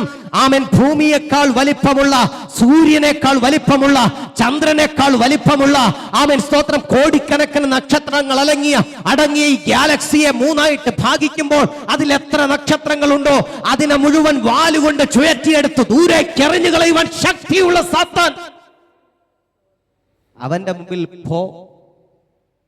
ഒരു വലിയ ശക്തിയാണ്. അവന്റെ മുമ്പിൽ, ആമേൻ, സ്തോത്രം, ഇവിടെ നിൽക്കുന്ന ആമേൻ 5,80,000 പേര് ഒരു വലിയ ശക്തിയാണോ? അവന്റെ മുമ്പിൽ MBBS ഒരു വലിയ ശക്തിയാണോ? അവന്റെ മുമ്പിൽ ഞാൻ എടുത്ത, ആമേൻ, സ്തോത്രം, ബ്ലാക്ക് ബെൽറ്റ് വലിയ ശക്തിയാണോ? അവന്റെ മുമ്പിൽ നിങ്ങൾ ആരെങ്കിലും ഒക്കെ എടുത്ത ആമൻ കായിക കഴിവുകളും ഒരു ശക്തിയാണോ? നോ. എന്നിട്ട് നമ്മൾ പറയുക നമ്മൾ ജയിക്കും എന്ന് കേറിക്കൊടുക്കും. അറിയാം ജയിക്കോ തോക്കോ. ഹല്ലേലൂയ, സ്തോത്രം. ആസ നമുക്കൊരു പാഠം പഠിപ്പിച്ചു തന്നു. നമ്മൾ ഏറ്റുമുട്ടാൻ പോകുന്നത് ചെറിയ ശക്തിയോടല്ല. ഇന്ന് രാത്രി എന്നെ കേൾക്കുന്ന പ്രിയപ്പെട്ട ദൈവജനമേ, നിങ്ങളുടെ മക്കളായ ഈ യുവജനങ്ങളുണ്ടല്ലോ, നിങ്ങൾ അപ്പനും അമ്മയും ആയിരിക്കെ ആ യുവജനങ്ങൾ ഇവിടെ ജീവിക്കുമ്പോൾ അവരുടെ മുമ്പിൽ നിൽക്കുന്ന ശക്തി ചെറിയവനല്ല. അവരെ തകർത്ത് കളയുവാൻ നിൽക്കുന്ന ശക്തി ചെറുതല്ല. അവനൊരു ബലവാനാ. ആകാശത്തിലെ നക്ഷത്രങ്ങളിൽ 1/3 ഭാഗത്തെ വാലുകൊണ്ട് ചുഴറ്റിയെറിയാൻ ശക്തിയുള്ള ബലവാൻ. ആ ബലവാന്റെ മുമ്പിൽ നിങ്ങളുടെ മക്കളൊന്നുമല്ല. ആമേൻ, പ്രൈസ് ദി ലോർഡ്. മനസ്സിലാക്കിയ ദൈവമക്കൾ ഉണ്ടെങ്കിൽ കരങ്ങൾ ഉയർത്തി ഒന്ന് നന്നായിട്ട് ദൈവത്തെ സ്തുതിക്കാം. പോരാ. ഹല്ലേലൂയ, ആമേൻ. അവനോടാണ് നമ്മൾ ഏറ്റുമുട്ടാൻ പോകുന്നത്. അവന്റെ മുമ്പിലായി ഏറ്റുമുട്ടാൻ പോകുന്നത്. Price the Lord, price the Lord, hallelujah. അതുകൊണ്ട് ആസയ്ക്ക് മനസ്സിലായത്, ഞാൻ ഏറ്റുമുട്ടാൻ നിൽക്കുന്ന കൂശ്യ രാജാവായ സേരഹ് ഒരു ചെറിയ ആളല്ല. അവിടെ 10 ലക്ഷം കാലാളുകൾ അണിനിരന്ന് നിൽക്കുക. അവന്റെ മുമ്പിൽ 5,80,000 പേരെയും കൊണ്ട് ഞാൻ ചെന്നാൽ ഞാനും എന്റെ പടയും തോറ്റു പിന്മാറും, തോറ്റു തുന്നം പാടും. അതുകൊണ്ട് ആസാ രാജാവ് ആസാ രാജാവൻ ആശ്രയിക്കാൻ ഒരേ ഒരാളെ ഉണ്ടായിരുന്നുള്ളൂ. ആമേൻ, യഹോവയായ ദൈവം. ഹല്ലേലൂയ, ആമേൻ, സ്തോത്രം, ഹല്ലേലൂയ. അവനോട് യാചിക്കുക എന്നത് മാത്രമേ ഉണ്ടായിരുന്നുള്ളൂ. ഏക ഓപ്ഷൻ അതേ ഉണ്ടായിരുന്നുള്ളൂ. അവൻ മുട്ടിന്മേൽ നിന്ന് സ്വർഗത്തിലെ ദൈവത്തോട് വിളിച്ചു പറഞ്ഞു, ബലവാനും ബലഹീനനും തമ്മിൽ യുദ്ധമുണ്ടായാൽ ഈ ബലഹീനനെ സഹായിപ്പാൻ അപ്പാ നീ അല്ലാതെ മറ്റാരുമില്ല. ആമേൻ. ഓ, മുട്ടിപ്പായി നിന്ന് നിലവിളിക്കുക. ആമേൻ, സ്തോത്രം. ഇതെന്താ ക്യാപ്റ്റൻ സാജൻ ജോൺ പറയാൻ കാരണമെന്നല്ല, അതും കൂടെ പറഞ്ഞ് ഞാൻ അങ്ങ് അവസാനിപ്പിക്കുക. ഹല്ലേലൂയ, ആമേൻ. സാജൻ ജോൺ ക്യാപ്റ്റനൊക്കെ ആവുന്നതിന് മുമ്പ് സെമിനാരി ജീവിതത്തിൽ വെച്ചാണ് ഈ വാക്യം പഠിക്കുന്നത്. ബലവാനും ബലഹീനനും തമ്മിൽ യുദ്ധമുണ്ടായാൽ ഈ ബലഹീനനെ സഹായിപ്പാൻ നീയല്ലാതെ മറ്റാരുമില്ല കർത്താവേ എന്ന വാക്യം പഠിക്കുന്നത് സെമിനാരിയിൽ നിന്ന്. സെമിനാരിയിൽ വെച്ചാണ് ഞാൻ ബൈബിൾ വായിക്കുന്ന സമയത്ത്. അതിനു മുമ്പ് ബൈബിൾ വായിച്ച് ഉടനീളം വായിച്ച് പരിചയമൊന്നുമില്ല. അന്ന് വായിച്ചപ്പോഴാണ് എനിക്ക് ഈ ഭാഗത്തെ നോട്ട് ചെയ്യാൻ കഴിഞ്ഞത്. അന്ന് ഞാൻ ഉള്ളിൽ കുറിച്ചിട്ട പ്രാർത്ഥനയാണ്, ബലവാനും ബലഹീനനും തമ്മിൽ യുദ്ധമുണ്ടായാൽ ഈ ബലഹീനനെ സഹായിപ്പാൻ നീ അല്ലാതെ മറ്റാരുമില്ല. ഇന്ന് രാത്രി ഇത് പഠിച്ചു വെച്ചോ ദൈവം. ഇന്ന് രാത്രി ഈ പ്രാർത്ഥന പഠിച്ചു വെച്ചോ. ഏത് ബലവാന്മാരുടെ മുമ്പിൽ നിന്നും നിന്നെ ഭദ്രമായി സൂക്ഷിക്കുന്ന ഒരു ദൈവം നിന്റെ കൂടെയുണ്ടെന്ന് വിശ്വസിച്ച് ഈ അനുഗ്രഹിക്കപ്പെട്ട പ്രാർത്ഥന പഠിച്ചു വെച്ചോ. ബലവാനും ബലഹീനനും തമ്മിൽ യുദ്ധമുണ്ടായാൽ ഈ ബലഹീനനെ സഹായിപ്പാൻ നീ അല്ലാതെ മറ്റാരുമില്ല കർത്താവ്. ഹല്ലേലൂയ. ഞാനും അത് പഠിച്ചു വെച്ചു. പിന്നീട് ഇങ്ങോട്ട് വന്ന വൈതരണികളുടെ നടുവിലെല്ലാം മുട്ടിപ്പായിട്ടിരുന്ന് ഈ പ്രാർത്ഥന പ്രാർത്ഥിച്ചു. പിന്നീട് ഇങ്ങോട്ട് വന്ന വൈതരണികളുടെ നടുവിൽ മുട്ടിപ്പായി ഈ പ്രാർത്ഥന പ്രാർത്ഥിച്ചു. ഹല്ലേലൂയ. ഞാൻ 2010 ശുശ്രൂഷയ്ക്ക് വേണ്ടി ഇറങ്ങുന്നത്. അതിനു മുമ്പുള്ള എന്റെ ചരിത്രം ഞാൻ പറയാം. ഞാനൊരു നല്ല ആകണമെന്ന് ആഗ്രഹിച്ച്, ഒരു സിനിമ പിന്നണി ഗായകനാകണമെന്ന് ആഗ്രഹിച്ച് വളർന്നു വന്നവനാണ്. ചെറുപ്പകാലം മുതലേ അപ്പൻ വാങ്ങിത്തന്ന ഒരു ഫിലിപ്സിന്റെ റേഡിയോ ഉണ്ടായിരുന്നു. ഇങ്ങനെ കറക്കി കറക്കി കറക്കി ഇങ്ങനെ ട്യൂൺ ചെയ്ത് മാറ്റുന്ന ഒരു ഫിലിപ്സിന്റെ റേഡിയോ ഉണ്ടായിരുന്നു. അതിൽ രാവിലെ വരുന്ന ലളിത സംഗീത പാഠം കേട്ട് പഠിച്ചാണ് ഞാൻ വളർന്നു വന്നത്. അത് മാത്രമല്ല, വൈകിട്ടുള്ള ചലച്ചിത്ര ഗാനങ്ങളെ കേൾക്കാൻ കാതോർത്തിരുന്ന നിമിഷങ്ങളുണ്ടായിരുന്നു. അതൊക്കെ കേട്ട് ഞാൻ ചിന്തിച്ചു, എനിക്കും ഒരു സിനിമ പിന്നണി ഗായകനാകണം. യേശുദാസിന്റെയും ചിത്രയുടെയും MG ശ്രീകുമാറിന്റെയും വേണുഗോപാലിന്റെയും ഒക്കെ ഗാനങ്ങൾ കേട്ട് പഴകി എനിക്ക് അതൊന്നും ആമേൻ, സ്തോത്രം, ഒരു ഇൻബോൺ ടാലന്റ് കൂടെ സർവശക്തനായ ദൈവം ഒരു ഇൻബോൺ ടാലന്റ് കൂടെ തന്നിരുന്നത് കൊണ്ട് ഞാൻ എന്ത് ചെയ്തു, അത് എന്റെ ജീവിതത്തിൽ കുറിച്ചിട്ടു, ഞാനൊരു സിനിമ പിന്നണി ഗായകനാകും. അങ്ങനെ എന്റെ 8ാം ക്ലാസ് പ്രായത്തിൽ എന്നെ തേൻമൊഴി എന്ന് പറയുന്ന ഗോസ്പൽ ടീമിൽ, ആനപ്പാറയുള്ള തേൻമൊഴി എന്ന ഗോസ്പൽ ടീമിൽ അവരെന്നെ എടുത്തു. അവരോടൊപ്പം പാടി ഞാൻ ഒത്തിരി നാളുകൾ പാടി വന്നു. അങ്ങനെ ഇരിക്കുന്ന സമയത്ത് ഞാൻ എന്റെ +2 വിദ്യാഭ്യാസമൊക്കെ എത്തിയ സമയത്ത് വളരെയേറെ കഷ്ടപ്പാടിന്റെയും ബുദ്ധിമുട്ടിന്റെയും ഒക്കെ നടുവിൽ ഞങ്ങളുടെ ജീവിതം പോയ സമയം, എന്റെ മൂത്ത പെങ്ങളുടെ വിവാഹം നിശ്ചയിച്ചു. അദ്ദേഹത്തിന്റെ വിവാഹത്തിന് വേണ്ടി ഒത്തിരി കടമുണ്ടായി. ആ വിവാഹം കഴിഞ്ഞതിന് ശേഷം ഒത്തിരി കടമുണ്ടായി. ഞാനിവിടെ ICICI എന്ന് പറയുന്ന ഒരു ബാങ്കിലാണ് ഞാൻ വർക്ക് ചെയ്തിരുന്നത്. ആദ്യം അവിടെ വർക്ക് ചെയ്തിരുന്നത് കൊണ്ട് ഒത്തിരി പേര് കടം തന്നു എനിക്ക്. ഞാനൊരു ബാങ്കിലെ ഒരു ചെറിയ ജോലിക്കാരനാണല്ലോ എന്ന് പറഞ്ഞ് ആളുകൾ കടം തന്നു. ഒടുവിൽ ഇത് കൊടുത്തു തീർക്കാൻ കഴിയാതെ കടഭാരം കയറി മുടിഞ്ഞു പോയ ഒരവസ്ഥ. അങ്ങനെയുള്ള സാഹചര്യത്തിൽ ഞാനും എൻ്റെ അപ്പനും അമ്മയും എന്റെ ഇളയ സഹോദരിയും കൂടെ ഒരുമിച്ച് ആത്മഹത്യ ചെയ്യാൻ വേണ്ടി ശ്രമിച്ചിരുന്ന ഒരു കാലഘട്ടം 2006 വരെയുള്ള കാലഘട്ടത്തിൽ ഉണ്ടായിരുന്നു. ഹല്ലേലൂയ, സ്തോത്രം. അങ്ങനെ ഇരിക്കുന്ന സാഹചര്യത്തിൽ പെട്ടെന്ന് അങ്ങനെ ഞാൻ വളർന്നു വന്ന സാഹചര്യത്തിൽ ഇങ്ങനെയൊക്കെയുള്ള സാഹചര്യം വീട്ടിൽ ഉണ്ടായിരുന്നു എന്നാണ് ഞാൻ പറഞ്ഞത്. ആ സമയത്താണ് തിരുവനന്തപുരം സ്വാതി തിരുനാൾ സംഗീത കോളേജിൽ എനിക്ക് സംഗീതം നന്നായിട്ടൊന്ന് പഠിക്കണമെന്ന് ആഗ്രഹിച്ച തിരുവനന്തപുരം സ്വാതി തിരുനാൾ സംഗീത കോളേജിൽ ബാച്ചിലർ ഓഫ് പെർഫോമിംഗ് ആർട്സ് എന്ന് പറയുന്ന ഒരു കോഴ്സിന് വേണ്ടി ഞാൻ ചെന്ന് ചേർന്നു. അപ്പോൾ തന്നെ ആ സമയത്ത് തന്നെ ഞാൻ തിരുവനന്തപുരത്തെന്ന് മാത്രമല്ല കേരളത്തിലുള്ള മറ്റെല്ലാ അത്യാവശ്യം നല്ല ഗാനമേള ട്രൂപ്പുകളിലെല്ലാം പാടിക്കൊണ്ടിരിക്കുകയായിരുന്നു. അങ്ങനെ ഇരിക്കുമ്പോഴാണ് ഞാൻ തിരുവനന്തപുരം സ്വാതി തിരുനാൾ സംഗീത കോളേജിൽ പഠിച്ചുകൊണ്ടിരിക്കുന്ന സമയത്താണ് ഐഡിയ സ്റ്റാർ സിംഗർ എന്ന് പറയുന്ന ഒരു റിയാലിറ്റി ഷോ ആരംഭിക്കുന്നത്. അതിൽ പങ്കെടുക്കാനുള്ള അവസരം എനിക്കുണ്ടായി. അതുപോലെ തന്നെ അമൃത ടിവിയിൽ ഉണ്ടായിരുന്ന സൂപ്പർ സ്റ്റാർ എന്ന് പറയുന്ന ഒരു റിയാലിറ്റി ഷോയിലും, ഇതിൽ രണ്ടിലും ഞാൻ ഉണ്ടായിരുന്നു. അമൃത ടിവിയിലെ സൂപ്പർ സ്റ്റാർ എന്ന് പറയുന്ന റിയാലിറ്റി ഷോ നടക്കുന്നത് ഗ്ലോബലൈസ് ചെയ്തായിരുന്നു. ഏകദേശം മറ്റ് രാജ്യങ്ങളിൽ നിന്ന് പറഞ്ഞാൽ ലോകം മുഴുവൻ തിരഞ്ഞെടുത്ത ഏകദേശം 5000-ഓളം പേരിൽ നിന്ന് 72 പേരെ തിരഞ്ഞെടുക്കുമ്പോൾ അതിൽ ഞാൻ ഉണ്ടായിരുന്നു. അത് വീണ്ടും അവർ പാറ്റിപ്പിറക്കിയെടുത്ത് 36 പേരിലേക്ക് കൊണ്ടുപോരുമ്പോഴും ഞാൻ അതിൽ ഉൾപ്പെട്ടിട്ടുണ്ടായിരുന്നു. അങ്ങനെ വേൾഡിൽ നിന്ന് തിരഞ്ഞെടുത്ത ഗായകന്മാരിൽ ഒരുവനായി ഞാൻ അവിടെ വിലസി നിൽക്കുന്ന സമയത്ത് ജാസി ഗിഫ്റ്റ് എന്ന് പറയുന്ന സംഗീത സംവിധായകൻ അദ്ദേഹത്തിന്റെ കോറസ് ടീമിലേക്ക് എന്നെ ക്ഷണിക്കുകയാണ്. അങ്ങനെ അദ്ദേഹത്തോടൊപ്പം 1.5 വർഷം അദ്ദേഹത്തിന്റെ കോറസ് ടീമിൽ പാടാൻ അവസരം ലഭിച്ചു. ഞാൻ ചിന്തിച്ചു, ഇനി എനിക്ക് സിനിമ പിന്നണി ഗായകൻ എന്ന അവസ്ഥയിലേക്ക് എത്തിച്ചേരാൻ ദൂരം വളരെ കുറവാണെന്ന് ചിന്തിച്ചു നിന്ന സമയം, അങ്ങനെ സൂപ്പർ സ്റ്റാർ ഗ്ലോബൽ എന്ന് പറയുന്ന റിയാലിറ്റി ഷോയുടെ 3ാം റൗണ്ട് മത്സരത്തിന് വേണ്ടി ഞാൻ ഇങ്ങനെ പാട്ടൊക്കെ പഠിച്ചിരിക്കുന്ന സമയത്ത് ഞങ്ങളുടെ ഒരു പുരോഹിതൻ, ഞങ്ങളുടെ സാൽവേഷൻ ആർമിയുടെ മറ്റൊരു പുരോഹിതൻ, അന്ന് പടപ്പിൽ തോട്ടം എന്ന് പറയുന്ന ചർച്ചിലിരുന്ന പുരോഹിതൻ എന്നോട് പറഞ്ഞു, പ്രിയപ്പെട്ട സഹോദര, ഒന്ന് ഞങ്ങളുടെ ദൈവാലയത്തിലേക്ക് ഒന്ന് വരണം, സാക്ഷ്യം പറയണം, നമ്മുടെ കുഞ്ഞുങ്ങൾക്ക് ഒരു പോസിറ്റീവ് എനർജി കിട്ടട്ടെ, നിങ്ങൾ ഇങ്ങനെയൊക്കെ ആകുന്നത് അവർക്കും ഒരു മോട്ടിവേഷൻ ആയിക്കൊള്ളട്ടെ എന്ന് പറഞ്ഞു. വന്ന് സാക്ഷിയൊക്കെ ഒന്ന് പറയണമെന്ന് പറഞ്ഞു. ഞാൻ എന്റെ മനസ്സിൽ സാക്ഷ്യം പറയണമെന്ന് പറഞ്ഞപ്പോഴേ മനസ്സിൽ കുറിച്ചിട്ടു, ഞാൻ അവിടെ നിന്ന് ചെന്ന് സാക്ഷ്യം പറയുക മാത്രമല്ല SMS കൂടെ ചോദിക്കും. കാരണം അന്ന് SMS ഉണ്ടെങ്കിലേ റിയാലിറ്റി ഷോയിൽ 1ാം സ്ഥാനം കരസ്ഥമാക്കാൻ സാധിക്കത്തുള്ളൂ.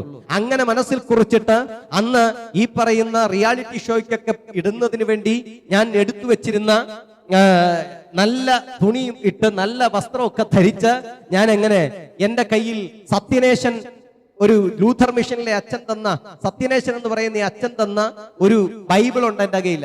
അതിൽ 1 സൈഡ് ഹീബ്രു, ഒരു സൈഡ് ഇംഗ്ലീഷുമാണ്. 1 സൈഡ് ഹീബ്രു ആണ്, ഒരു സൈഡിൽ ഹീബ്രുവും ഒരു സൈഡ് ഇംഗ്ലീഷുമാണ്. ഈ 2 ഭാഷകളും എനിക്ക് വശമില്ല.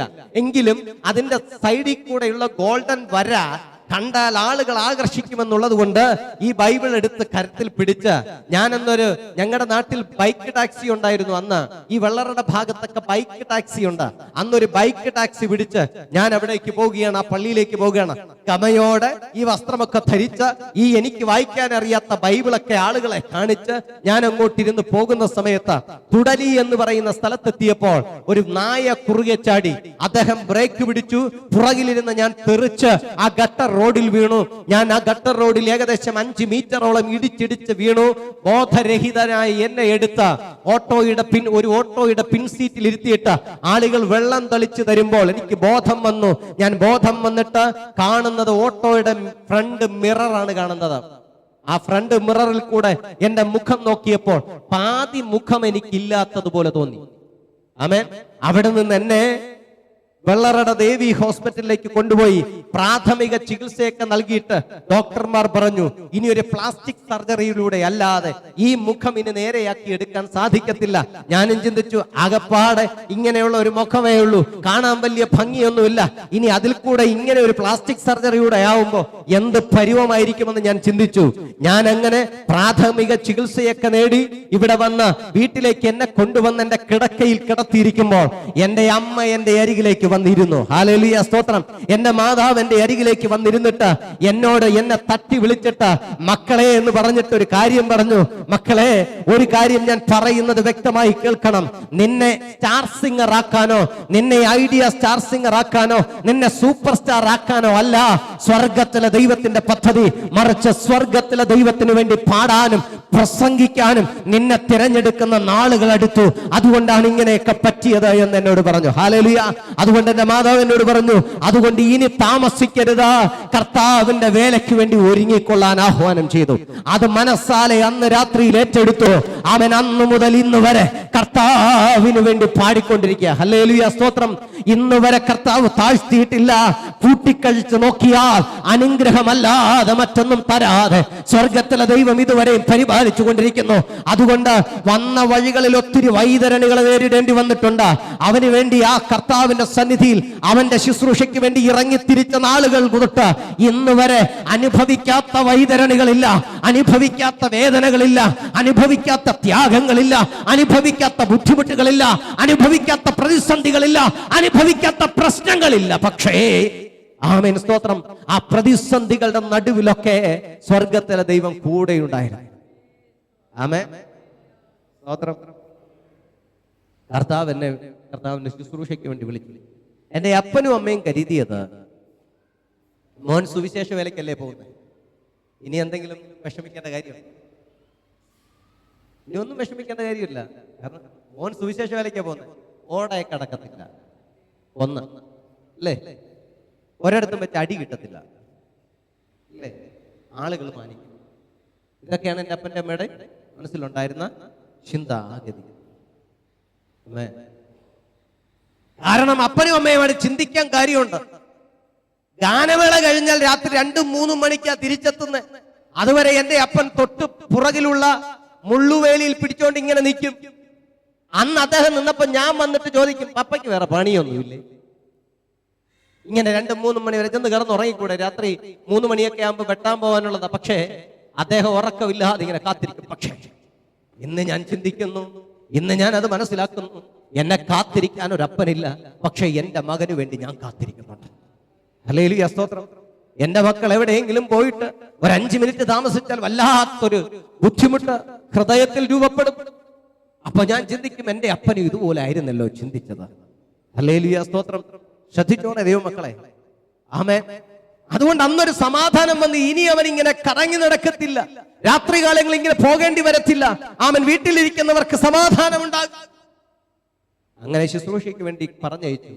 ശുശ്രൂഷയ്ക്ക് വേണ്ടി പറഞ്ഞയച്ചതിന്റെ അന്ന് മുതൽ ബുദ്ധിമുട്ടുകൾ ഏറെ തുടങ്ങി. അവര് ചിന്തിച്ചത് ഇതൊരു ശുശ്രൂഷയാകുമ്പോൾ വലിയ കുഴപ്പമില്ലാതെ അങ്ങ് പോകുമെന്ന. പക്ഷേ കുഴപ്പം വരുന്നത് ശുശ്രൂഷയ്ക്ക് ഇറങ്ങി കഴിയുമ്പോഴാണ്. അച്ഛാ, ഇനി അങ്ങോട്ട് അനുഭവിക്കാനിരിക്കുന്നതേ ഉള്ളൂ. ആമേൻ, സ്തോത്രം. അല്ലേ, ഇപ്പൊ വെള്ളച്ചരടല്ലേ, കറുത്ത ചരട് ഉടുക്കിട്ടുണ്ട്. ആമേൻ, സ്തോത്രം. ഞാൻ പറഞ്ഞത് വെറുതെ അല്ല. അവൻ ശുശ്രൂഷക്കാര് വെറുതെ ഇങ്ങനെ കോട്ട് സ്യൂട്ട് ഇട്ടുണ്ടൊക്കെ നടക്കുന്നത് കാണാനൊരു ഭംഗിയാണ്. പക്ഷേ അനുഭവിക്കുന്ന ബുദ്ധിമുട്ടുകൾ വലുതാണ്, അനുഭവിക്കുന്ന പ്രതിസന്ധികൾ വലുതാണ്. അവൻ, ഞാൻ പറയട്ടെ, അങ്ങനെ ഞാൻ ആ ശുശ്രൂഷയ്ക്ക് വേണ്ടി കാലുവെച്ച അവൻ ചെന്ന് കയറുന്നത് തൃശ്ശൂരിൽ പീച്ച് ഡാമിനടുത്താണ്. അവിടെ ചെന്ന് കയറുമ്പോൾ അവിടെ വെള്ളമില്ല, കരണ്ടില്ല, ആരാധിക്കാൻ തക്കതായിട്ടുള്ള ഒരു ദൈവാലയമില്ല, ആരാധിക്കാനുള്ള ജനമില്ല, താമസിക്കാൻ യോഗ്യമായിട്ടുള്ള ഒരു വീടില്ല. അവിടെ ഞാനും എൻ്റെ വൈഫും കൂടെ ചെന്ന് കയറുകയാണ്. ഹല്ലേലൂയ, ശുശ്രൂഷയ്ക്ക് വേണ്ടി ഓർഡിനേഷൻ കിട്ടി പോവാണ്. അവിടെ ചെന്ന് കയറിയപ്പോൾ അവിടെ ഒന്നുമില്ല, ശൂന്യം. ഞങ്ങളെങ്കിലും ഒരു മെഴുകുതിരി പോലും അവിടെ കത്തിച്ചു വെക്കാൻ പറ്റത്തില്ല. കാരണം എന്തെന്നറിയോ, പാലക്കാടൻ കാറ്റുണ്ട്. കാറ്റ് ഇങ്ങനെ, അതൊരു ഓടിട്ട കെട്ടിടമായതുകൊണ്ട് കാറ്റിങ്ങനെ ഈ കഴുക്കോലിനിടയിൽ കൂടെ ഇങ്ങനെ അങ്ങ് കയറി വരും. വന്ന് മെഴുകുതിരി പോലും അണഞ്ഞു പോകും. അങ്ങനെ ഇരുട്ടത്ത് ഇരുന്ന് 3 മാസം കഴിഞ്ഞപ്പോൾ ഞങ്ങൾ അവിടെയൊക്കെ ഒരു നല്ല രീതിയിൽ കൊണ്ടുവന്നു. സാത്താൻ അത് സഹിച്ചില്ല. അന്ന് മുതൽ ഈ ബലവാൻ എന്നെ സ്പർശിച്ചു തുടങ്ങി. ഹല്ലേലൂയ, മനസ്സിലാകുന്നുണ്ട്? അതുകൊണ്ടാണ് ഞാൻ ഈ വാക്യം പറയാൻ കാരണമായി. അതെന്റെ സാക്ഷ്യമാണ്. അന്ന് മുതൽ ഈ ബലവാൻ എന്നെ സ്പർശിച്ചു തുടങ്ങിയതാ. ഞങ്ങൾക്ക് അവിടെ വെച്ച് 2 കുഞ്ഞുങ്ങളെയാണ് എന്റെ വൈഫിന്റെ ഉദരത്തിൽ വെച്ച് നഷ്ടപ്പെടുന്നത്. ഒന്ന് 4 മാസം തികയും. 4 മാസം തികയുമ്പോൾ വൈഫിന്റെ ഒരു ബുദ്ധിമുട്ടുണ്ടായി. ഹോസ്പിറ്റലിലേക്ക് കൊണ്ടുപോകുമ്പോൾ ഹോസ്പിറ്റലിലെ ഡോക്ടർമാർ ചോദിക്കുകയാണ്, നിങ്ങൾക്ക് ഫിറ്റ്സ് വല്ലതും വന്നായിരുന്നു? ഇല്ല, വന്നിട്ടില്ല. അയ്യോ, യഥാർത്ഥ കാര്യമായിട്ട് പറയുന്നതാണോ? ഇല്ല, വന്നിട്ടില്ല. അവര് പറഞ്ഞു, ഏകദേശം ഒരു 3-4 ആഴ്ച കൊണ്ട് നിങ്ങളുടെ കുഞ്ഞി ഇതിനകത്ത് നിർജീവ അവസ്ഥയിൽ കഴിയുകയാണ്. ഹല്ലേലൂയ. നിങ്ങൾ 4 മാസം കാൽക്കുലേറ്റ് ചെയ്യുമ്പോൾ ഏകദേശം 1 മാസം കൊണ്ട് ഈ കുഞ്ഞ് നിർജീവമായ അവസ്ഥയിൽ ഇതിനകത്ത് കിടക്കുക. നിങ്ങളുടെ യൂട്രസ് ഇപ്പോൾ ഇൻഫെക്റ്റഡ് ആയി. ഇനി ഒരു ഗർഭധാരണത്തിന് സാധ്യതയുണ്ടോ എന്ന് പോലും ഞങ്ങൾക്ക് അറിയില്ല. ഹല്ലേലൂയ, ആമേൻ. ഞാൻ മാത്രമേ ഉള്ളൂ അവിടെ. ഞങ്ങളുടെ പള്ളിയിൽ പോലും നേരെ ആളില്ല. എന്റെ മാതാപിതാക്കൾ അവിടെ എത്തണമെങ്കിൽ, അദ്ദേഹത്തിന്റെ മാതാപിതാക്കൾ അവിടെ എത്തണമെങ്കിൽ ഏകദേശം 11-12 മണിക്കൂർ കഴിഞ്ഞു. ഹല്ലേലൂയ, സ്തോത്രം. ഞങ്ങൾ താമസിച്ച സ്ഥലത്തിന്റെ പേര് പട്ടിക്കാടാണ്. നിങ്ങൾക്കിപ്പോ നിങ്ങൾ കേട്ടിട്ട് നമ്മളിവിടെ കളി പറയാറുണ്ട് പട്ടിക്കാടെന്ന്. പക്ഷെ അങ്ങനെ ഒരു സ്ഥലമുണ്ട് തൃശ്ശൂരിനടുത്ത്. വടക്കഞ്ചേരിക്ക് പോകുമ്പോൾ പട്ടിക്കാട് എന്ന് പറയുന്ന സ്ഥലമുണ്ട്. അവിടെയാണ് ഞങ്ങൾ താമസിച്ചത്. ഹല്ലേലൂയ. ഞാൻ അവിടെ നിന്ന് ഹോസ്പിറ്റലിലേക്ക് കൊണ്ടുപോയി അവിടെ ഓപ്പറേഷന് വേണ്ടിയിട്ട് അദ്ദേഹത്തെ കൊടുത്തു. ഞാൻ പറയട്ടെ, അന്നൊക്കെ ഞങ്ങളുടെ 2 കുഞ്ഞുങ്ങളെ അങ്ങനെ ഞങ്ങൾക്ക് നഷ്ടപ്പെടേണ്ടി വന്നു. ഹല്ലേലൂയ, സ്തോത്രം. അത് കഴിഞ്ഞ് 3-മതൊരു കുഞ്ഞിനെ ദൈവം നൽകി. അത് ഞങ്ങൾ പന്തളത്ത്, ഇവിടെ പന്തളത്തിനടുത്ത് വെട്ടിയാറെന്ന് പറഞ്ഞ സ്ഥലത്ത് വന്നപ്പോഴാണ്. അവൻ 1.25 വയസ്സായപ്പോൾ അവന് ഫിറ്റ്സ് വന്നു. അവനെയും കൊണ്ട് പെട്ടെന്ന് ഞാൻ എടുത്തുകൊണ്ട് പന്തളം ജോസ്കോ ഹോസ്പിറ്റലിലേക്ക് ചെല്ലുമ്പോൾ, അവിടെ ഹോസ്പിറ്റലിലേക്ക് കുഞ്ഞിനെ കയറ്റിയിട്ട് എന്നെ വിളിച്ചു പരിശോധിച്ചതിന് ശേഷം എന്നെ വിളിച്ചു പറഞ്ഞു, ഇത് ഹൈപ്പർ കൺവേഷ്യ എന്ന് പറയുന്ന ഒരു രോഗാവസ്ഥയാണ്. ഹൈപ്പർ ആക്ടിവിറ്റിയിലൂടെ അദ്ദേഹത്തിന്റെ ഏജ് കൺവേർട്ടഡ് ആയി. അദ്ദേഹം എത്ര വയസ്സുണ്ടോ അതിന്റെ ഇരട്ടി വയസ്സിലുള്ള ആളുകൾ പ്രതികരിക്കുന്നത് പോലെ പ്രതികരിക്കുന്ന അവസ്ഥയാണ് ഹൈപ്പർ കൺവേഷ്യ എന്ന് പറയുന്ന ഒരു രോഗാവസ്ഥ. എന്റെ മകനെ, ആമേൻ സ്തോത്രം, 1.25 വയസ്സുള്ള ഒരു കുഞ്ഞിനെ, ആമേൻ സ്തോത്രം, അവിടെ നിന്ന് എടുത്ത് കരങ്ങളിലേക്ക് തരുമ്പോഴും ആ ജോസ്കോ ഹോസ്പിറ്റലിന്റെ മുമ്പിൽ വെച്ച് എനിക്ക് പ്രാർത്ഥിക്കാൻ ഒരേ ഒരു പ്രാർത്ഥനയെ അറിയാമായിരുന്നുള്ളൂ. ബലവാനും ബലഹീനനും തമ്മിൽ യുദ്ധം.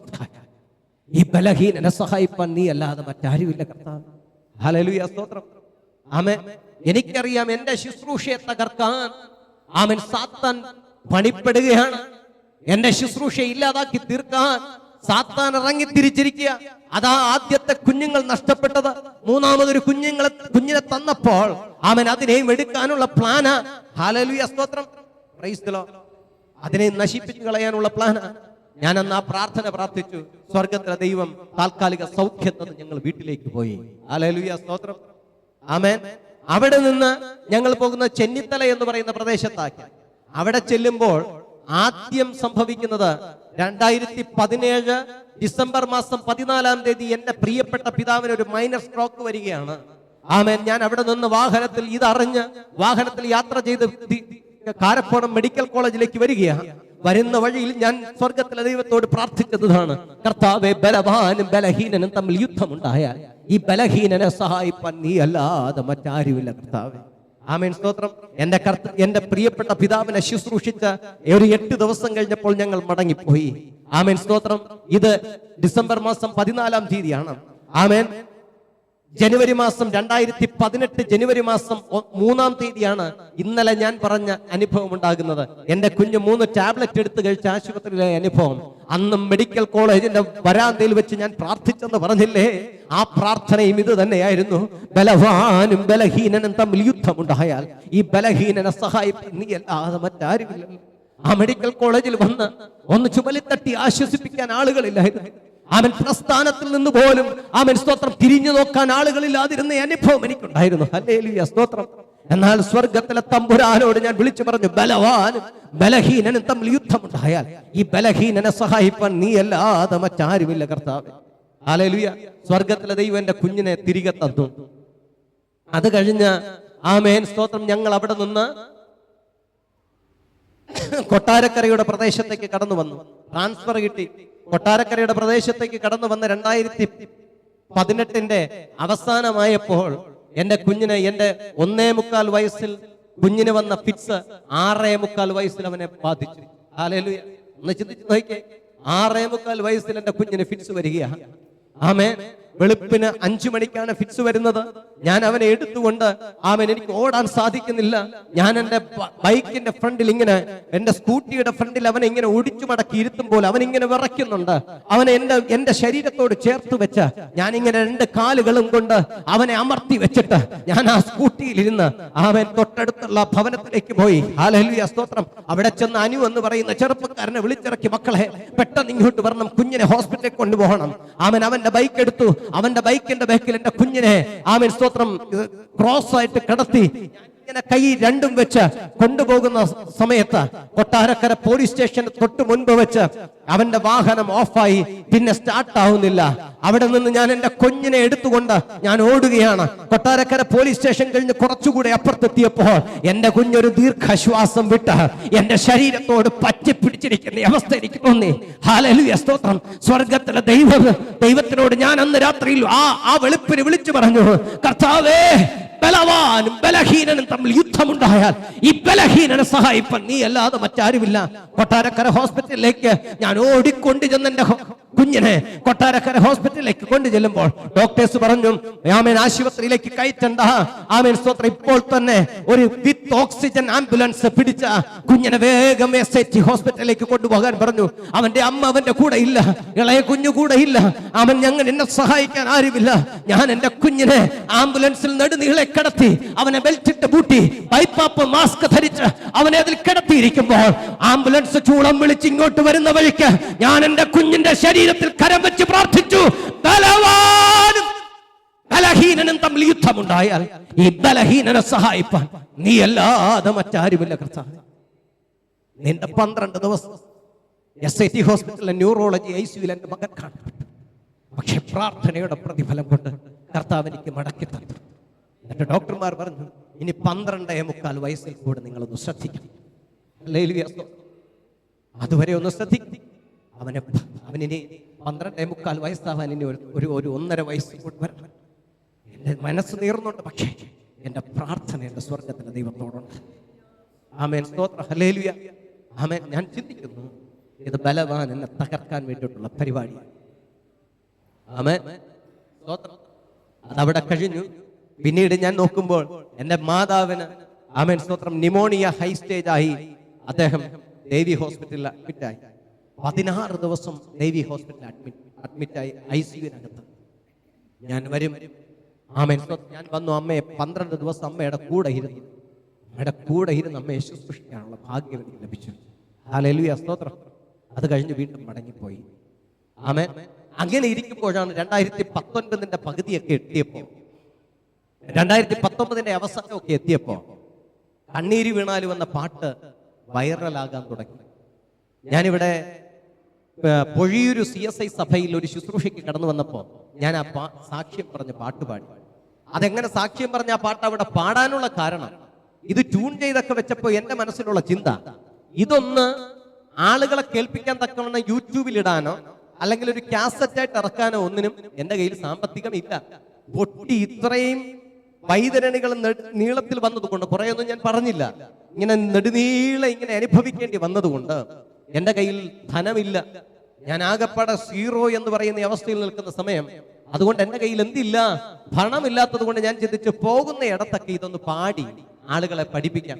അങ്ങനെ ഞാൻ എന്ത് ചെയ്തു, പൊഴിയൂര് CSI സഭയിൽ ശുശ്രൂഷയ്ക്ക് വരുമ്പോൾ ഞാൻ അവിടെ നിന്ന് പാടിയപ്പോൾ അത് ക്യാമറയിൽ പിടിച്ചെടുത്ത ബിജു സുധി എന്ന് പറയുന്ന ഒരു ചെറുപ്പക്കാരൻ എന്നോട് ചോദിച്ചു, അയ്യ, ഞാൻ ഇതൊന്ന് യൂട്യൂബിൽ അപ്ലോഡ് ചെയ്തോട്ടെ. ഞാൻ പറഞ്ഞു, അപ്ലോഡ് ചെയ്തോളാൻ പറഞ്ഞു. അദ്ദേഹം അപ്ലോഡ് ചെയ്തു. 3 ദിവസം കഴിഞ്ഞപ്പോൾ ലോകത്തിന്റെ വിവിധ ഭാഗങ്ങളിൽ നിന്ന് ആളുകൾ എന്നെ വിളിക്കാൻ തുടങ്ങി. ഹല്ലേലൂയ, ആമേൻ. എന്നിട്ട് അവരെന്നോട് പറഞ്ഞത് ഇതാണ്, അയ്യോ, താങ്കൾ എഴുതി വെച്ചിരിക്കുന്നത്, പാസ്റ്റർ താങ്കൾ എഴുതി വെച്ചിരിക്കുന്നത്, അച്ഛാ താങ്കൾ എഴുതി വെച്ചിരിക്കുന്നത്, ആമേൻ സ്തോത്രം, ബ്രദറെ താങ്കൾ എഴുതി വെച്ചിരിക്കുന്നത് എന്റെ അനുഭവമാണെന്ന് വിളിക്കുന്നവർ മുഴുവൻ പറഞ്ഞു. ഹല്ലേലൂയ, സ്തോത്രം. വിളിക്കുന്ന ആളുകൾ മുഴുവൻ പല രാജ്യങ്ങളിൽ നിന്നും വിളിച്ചു. സ്വിറ്റ്സർലാൻഡിൽ നിന്ന്, സ്വീഡനിൽ നിന്ന്, അമേരിക്കയിൽ നിന്ന്, കാനഡയിൽ നിന്ന്, ബെൽജിയത്തിൽ നിന്ന്, അങ്ങനെയില്ല, മലയാളികൾ എവിടെയുണ്ടോ അവിടെയൊക്കെയുള്ള രാജ്യങ്ങളിൽ നിന്ന് എനിക്ക് വിളികൾ വരിക. ആമേൻ, ഗൾഫ് രാജ്യങ്ങളിൽ നിന്ന് വിളികൾ വരിക. അങ്ങനെ ആദ്യമായിട്ട് എന്നെ വിളിക്കുന്നത് ഇസ്രായേലിൽ നിന്നൊരു പ്രിയപ്പെട്ട സഹോദരിയാണ്. ആമേൻ. അദ്ദേഹം എന്നെ വിളിച്ചിട്ട് പറഞ്ഞു, ഞാൻ കഴിഞ്ഞ 14 വർഷങ്ങളായി ഇവിടെ ജോലി ചെയ്യുക, ഞാനൊരു വീട്ടു തടങ്കൽ എന്ന പോലെയാ കഴിയുന്നത്. എന്റെ നാട്ടുകാരും എന്റെ മക്കളും അടക്കം ഇപ്പോൾ എനിക്കെതിരെ തിരിഞ്ഞിരിക്കുക. കാരണം എന്തെന്നറിയാമോ? അവർ ചിന്തിക്കുന്നത് ഞാൻ ഇവിടെ പണം അങ്ങനെ കുമിഞ്ഞുകൂടുന്ന ഒരവസ്ഥയിലാണ് കാണപ്പെടുന്നത്. പക്ഷേ എന്റെ അവസ്ഥ, ഞാനൊരു വീട്ടു തടങ്കലിൽ നിൽക്കുന്നത് പോലത്തെ അവസ്ഥയാണ്. ആമേൻ, സ്തോത്രം. ഞാൻ വീട്ടിൽ പോകുമ്പോൾ എന്റെ കുഞ്ഞുങ്ങൾ വിഷമിക്കരുതല്ലോ, എന്റെ ബന്ധുക്കൾ വിഷമിക്കരുതല്ലോ എന്ന് കരുതി തിരുവനന്തപുരത്ത് ഇറങ്ങിയതിന് ശേഷം ഏതെങ്കിലും ഒരു ഡ്യൂട്ടി പെയ്ഡ് ഷോപ്പിൽ കയറി ആവശ്യമുള്ളതൊക്കെ വാങ്ങി, കടം വാങ്ങിക്കൊണ്ടുവരുന്ന പൈസയ്ക്ക് ആവശ്യമുള്ളതൊക്കെ വാങ്ങി വീട്ടിൽ കൊണ്ട് കൊടുക്കുമായിരുന്നു. അങ്ങനെയുള്ളത് അവസ്ഥയിൽ എന്റെ മക്കൾ പോലും ഇപ്പോൾ ഞാൻ പണമില്ല എന്ന് പറയുമ്പോൾ വിശ്വസിക്കുന്നില്ല. അവര് പറയുന്നത് മമ്മി വേറെ എന്തോ കാര്യത്തിന് ചിലവഴിക്കുന്നു എന്ന്. ആ സ്ത്രീ പറയുകയാണ്, കഴിഞ്ഞ 2 ആഴ്ചകളായി ഞാൻ ആത്മഹത്യക്ക് ശ്രമിച്ചു കൊണ്ടിരിക്കുകയായിരുന്നു, എങ്ങനെ മരിക്കണമെന്ന് ചിന്തിച്ചു കൊണ്ടിരിക്കുകയായിരുന്നു. അങ്ങനെ ഇരിക്കുമ്പോഴാണ് ഒരു കൂട്ടുകാരി എനിക്ക് അവൻ കണ്ണീര് വീണാലും എന്ന പാട്ട് അയച്ചു തരുന്നത്. ഹല്ലേലൂയ, സ്തോത്രം. അതിൽ സ്വന്തമായി ഒന്നുമേ നിനക്കില്ലാതെ പോകിലും സ്വന്തമായി ഉള്ളവനോ എല്ലാറ്റിനും ഉടയവനെന്ന് പറഞ്ഞ വാക്കുകളെ കേട്ടപ്പോൾ, ആ പാട്ടിന്റെ വരികളെ കേട്ടപ്പോൾ ഞാൻ ചിന്തിച്ചു, എനിക്ക് വേണ്ടി ഒരു ദൈവമുണ്ട്. അങ്ങനെ ഞാൻ ആത്മഹത്യ എന്ന ചിന്ത ഉപേക്ഷിച്ചു. ഞാൻ ഇവിടെ നിൽക്കുകയാണ്. ബ്രദർ എനിക്ക് വേണ്ടി പ്രാർത്ഥിക്കണം. ഹല്ലേലൂയ, സ്തോത്രം. അങ്ങനെ ഒരാള് മാത്രമല്ല അനുഭവം പറഞ്ഞത്. 2019 അവസാനം എത്തുമ്പോൾ ഞാൻ ഒരു ദിവസം എന്റെ ദൈവാലയത്തിനകത്തേക്ക് ചെന്ന ആ മദ്ബഹയോട് ചേർന്ന് നിന്ന് അവൻ മുട്ടുമടക്കിയിട്ട് തമ്പുരാനോട് വിളിച്ചു പറഞ്ഞു, അപ്പാ അനുഗ്രഹം മതി കർത്താവേ. ഡാലുമുഖമെന്ന ഇട്ടാവട്ടത്തിൽ കിടന്ന എന്നെ ലോകത്തിന്റെ വിവിധ ഭാഗങ്ങളിൽ എന്റെ നാമം അറിയിക്കാൻ നിനക്ക് മനസ്സുണ്ടായല്ലോ കർത്താവേ. അവൻ റബ്ബർ വെട്ടുകാരനായി എന്റെ അപ്പന്റെ മകനാ ഞാൻ. അവൻ റബ്ബർ വെട്ടുകാരിയെ ഒരു അമ്മയ്ക്ക് ജനിച്ചവനാ ഞാൻ. അവൻ സ്തോത്രം. അങ്ങനെയുള്ള എന്നെ ലോകത്തിന്റെ വിവിധ ഭാഗങ്ങളിൽ ഇരിക്കുന്ന ക്രൈസ്തവ അവൻ ക്രിസ്ത്യാനികളുടെ ഇടയ്ക്ക് നീ എന്നെ പരിചയപ്പെടുത്തി കൊടുത്തത് തന്നെ കർത്താവ് വലിയ കാര്യമാ. ഇനി എനിക്കൊന്നും വേണ്ട കർത്താവ് എന്ന് പറഞ്ഞ അവൻ മദ്ബഹയെ നോക്കി വിളിച്ചു പറഞ്ഞ സമയമുണ്ടായിരുന്നു. ഹല്ലേലൂയ, സ്തോത്രം. അത്രയ്ക്ക് വലിയ അനുഗ്രഹമാണ് സ്വർഗത്തിലെ ദൈവം എനിക്ക് നൽകിയത്. വിളിച്ചു പറയുന്നവർ മുഴുവൻ പറഞ്ഞു, ബ്രദറെ താങ്കൾ എഴുതി വെച്ചിരിക്കുന്നത് എന്റെ അനുഭവമാ. അന്നാണ് സാജൻ ജോണിന് ഒരു കാര്യം മനസ്സിലായത്. ഈ ലോകത്ത് സാജൻ ജോണിന്റെ സമാന അനുഭവമുള്ള ലക്ഷക്കണക്കിന് ആളുകളുണ്ട്. പ്രിയപ്പെട്ട അച്ഛ മനീഷ് അച്ഛ, താങ്കളുടെ അനുഭവമുള്ള ലക്ഷക്കണക്കിന് ആളുകൾ ഈ ലോകത്തുണ്ട്. നമ്മൾ അറിയുന്നില്ലെന്നേ ഉള്ളൂ. എനിക്ക് മനസ്സിലായി എന്റെ അതേ അനുഭവമുള്ള ലക്ഷക്കണക്കിന് ആളുകൾ ഈ ലോകത്ത്. അങ്ങനെ പാട്ട് വൈറലായി. അങ്ങനെ ഇരിക്കുമ്പോൾ കുവൈറ്റിൽ നിന്ന് ഒരു സഹോദരൻ വിളിച്ചു പറയുക, അയ്യാ ഇത് ഒഫീഷ്യലായിട്ട് റിലീസ് ചെയ്യണം. അപ്പൊ ഞാൻ പറഞ്ഞു, ഇത് മനോരമക്കാര് ചോദിച്ചിരിക്കുകയാണ്, അങ്ങനെയാണെങ്കിൽ അതിന്റെ ചിലവ് മുഴുവൻ ഞാൻ വഹിക്കാം. അദ്ദേഹം എനിക്ക് പണം അയച്ചു തന്നു. അങ്ങനെ ഞാൻ ഓഡിയോ എടുത്തു. കോഴഞ്ചേരിയിലുള്ള സിലു ഡിജിറ്റൽസ് എന്ന് പറയുന്ന സ്റ്റുഡിയോയിൽ ചെന്ന് ഓഡിയോ എടുത്തു. കണ്ണീര് വീണാലും എന്ന പാട്ട് ഞാൻ പാടിയിട്ടു. ഇത് ലൈവായിരുന്നു, വൈറലായത്. ഞാനത് പാടിയിട്ടു. അതിനുശേഷം വീഡിയോ എടുക്കണം. വീഡിയോ എടുക്കാൻ സമയത്ത് ഞാനൊരു റിക്വസ്റ്റ് കൂടെ അങ്ങോട്ട് വെച്ചു, ഞാനൊരു അപേക്ഷ കൂടെ അങ്ങോട്ട് വെച്ചു. നോബിൾ അച്ഛനോട് ഞാൻ പറഞ്ഞു, അച്ഛാ എനിക്കൊരു റിക്വസ്റ്റ്. എന്താണ് അയ്യാ പറഞ്ഞത്? എനിക്ക് എൻ്റെ അമ്മയും പപ്പയും കൂടെ ഇതിലെവിടെയെങ്കിലും ഈ വീഡിയോയ്ക്കകത്ത് എവിടെയെങ്കിലും എൻ്റെ അമ്മയും പപ്പയും കൂടെ ഒന്ന് കാണിക്കാൻ പറ്റുമോ? അദ്ദേഹം ചോദിച്ച നിർബന്ധമാണ്, ഇത് മനോരമയ്ക്കാണ് കൊടുക്കുന്നത്, അവരനുവദിക്കുമെന്ന് എനിക്കറിയില്ല. ഞാൻ പറഞ്ഞു, അച്ഛൻ ഒന്ന് വിളിച്ച് ചോദിച്ചു നോക്കണം, എൻ്റെ പപ്പയും അമ്മയും ഇതിനിടയ്ക്ക് എവിടെയെങ്കിലും ഒന്ന് കാണിക്കാൻ പറ്റുമോ? അപ്പൊ അദ്ദേഹം ചോദിച്ചു, എന്താ അയ്യാ അത്ര നിർബന്ധം? ഞാൻ പറഞ്ഞു, ഈ ലോകത്ത് ഞാൻ നിലനിൽക്കാൻ കാരണക്കാരായി തീർന്നാൽ എൻ്റെ ദൈവം കഴിഞ്ഞ 2 പേരുണ്ടെങ്കിൽ അതെൻ്റെ പപ്പയും അമ്മയാണ്. അവരെയും കൂടെ ലോകത്തിന് പരിചയപ്പെടുത്തി കൊടുക്കണം എന്ന് പറഞ്ഞു. അത് അവർ സമ്മതിച്ചു.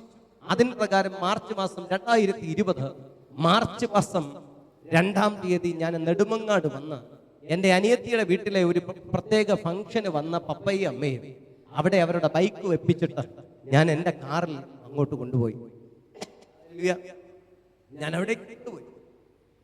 അന്ന് രാത്രി ഒരു 5000 രൂപയുടെ കൂടെ കുറവുണ്ട് അദ്ദേഹം അയച്ചു തന്നതിൽ പിറ്റേ ദിവസത്തേക്കുള്ള കാര്യങ്ങൾ. അത് വാങ്ങാൻ പൂയപ്പള്ളി എന്ന് പറയുന്ന സ്ഥലത്ത് രാത്രി 11 മണി കഴിഞ്ഞതിന് ശേഷം ഞാൻ വാഹനം എടുത്ത് പോകാൻ നിൽക്കുമ്പോൾ എൻ്റെ പപ്പ പറഞ്ഞു, മക്കളെ ഞാനും കൂടെ വരാം, ഒറ്റയ്ക്ക് പോകാൻ. പപ്പ എൻ്റെ സ്കൂട്ടറിന്റെ ബാക്കിൽ കയറിയിരുന്നു. ഞങ്ങൾ ഒരുമിച്ച് പോകുമ്പോൾ പപ്പ എന്നോട് ചോദിച്ചു, മക്കളെ വൈറൽ എന്ന പദത്തിന്റെ അർത്ഥമാണ്. ഹല്ലേലൂയ. 7-ാം ക്ലാസ്സുകാരനായ എൻ്റെ അപ്പൻ, റബ്ബർ വെട്ടുകാരനായ എൻ്റെ അപ്പൻ വൈറൽ എന്ന പദത്തിന്റെ അർത്ഥം അറിയത്തില്ല. ആരൊക്കെയോ പറഞ്ഞു കൊടുത്തു. മോഹന്റെ പാട്ട് വൈറലായി. ഹല്ലേലൂയ. പപ്പ എന്നോട് ചോദിച്ചപ്പോൾ ഞാൻ പറഞ്ഞു കൊടുത്തു, പപ്പ സോഷ്യൽ മീഡിയ സമൂഹ മാധ്യമങ്ങളിലൂടെയൊക്കെ ഇങ്ങനെ പ്രശസ്തി ആർജിക്കുന്നതിനാണ് വൈറൽ എന്ന് പറയുന്നത്. പപ്പ പറഞ്ഞു, മക്കളെ എനിക്കൊരു ഫോണില്ലല്ലോ. ഞാൻ പറഞ്ഞു, ഫോണൊക്കെ വരും. ആമേൻ. ഇനി നമ്മുടെ കഷ്ടപ്പാടൊക്കെ മാറും, നമ്മുടെ ദുരിതമൊക്കെ മാറും, നമ്മുടെ അവസ്ഥയൊക്കെ മാറ്റം വരും പപ്പ. ഹല്ലേലൂയ. അപ്പോൾ എൻ്റെ അപ്പൻ എന്നോട് ചോദിച്ച ഒരു ചോദ്യം എന്നും എൻ്റെ ഹൃദയത്തിൽ ആഴ്ന്നു പതിച്ച് നടക്കുകയാണ്. എൻ്റെ പപ്പ എന്നോട് ചോദിച്ചു, മക്കളെ പപ്പയുടെ വെട്ട് നിർത്തുന്ന സമയമായോ? ഹല്ലേലൂയ. 65 വയസ്സായ അപ്പൻ എൻ്റെ ബൈക്കിന്റെ പിന്നിൽ നിന്ന് എന്നോട് ചോദിച്ചു, പപ്പയുടെ വെട്ട് നിർത്തുന്ന സമയമായോ? അന്നാണ് എനിക്കൊരു കാര്യം മനസ്സിലായത്.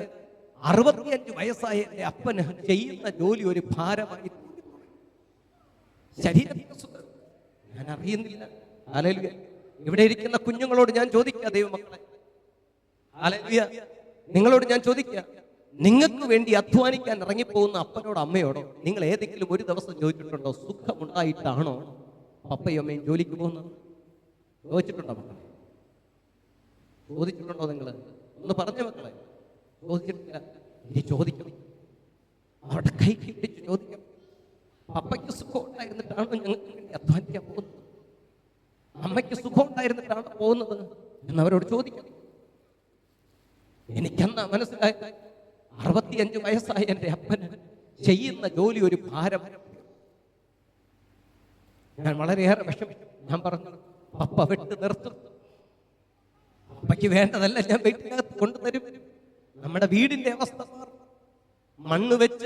മണ്ണ് പതപ്പിച്ച് വെച്ച് മനോഹരമല്ലാത്ത, ആളുകൾ കണ്ടാൽ കയറാൻ പഠിക്കുന്ന ഈ വീടിന്റെ അവസ്ഥയൊക്കെ മാറും. എന്നെ 5 രാജ്യങ്ങളിലേക്ക് ക്ഷണിച്ചിട്ടുണ്ടെന്ന് പറഞ്ഞു. ഹല്ലേലൂയ, സ്തോത്രം, ആമേൻ. ആദ്യമായിട്ട് റബ്ബർ വെട്ടുകാരനായ, ആമേൻ, സ്തോത്രം, ജോൺ കുട്ടിയുടെ മകന്, റബ്ബർ വെട്ടുകാരിയായ മേഴ്സിയുടെ മകന് ആദ്യമായിട്ടൊരു വിദേശ യാത്രയ്ക്ക് വേണ്ടിയിട്ട് വരുന്ന വിസ ഷെങ്കൻ വിസയാണ്. അതാ, ആമേൻ, യൂറോപ്യൻ കൺട്രീസിൽ എവിടെ വേണമെങ്കിലും സഞ്ചരിക്കാവുന്ന വിസ. ഹല്ലേലൂയ, പ്രൈസ് ദി ലോർഡ്. ഞാൻ എൻ്റെ പപ്പയോട് പറഞ്ഞു, പപ്പ ഇങ്ങനെയുള്ള അവസ്ഥയാണ്, അതുകൊണ്ട് പപ്പ വിഷമിക്കണ്ട.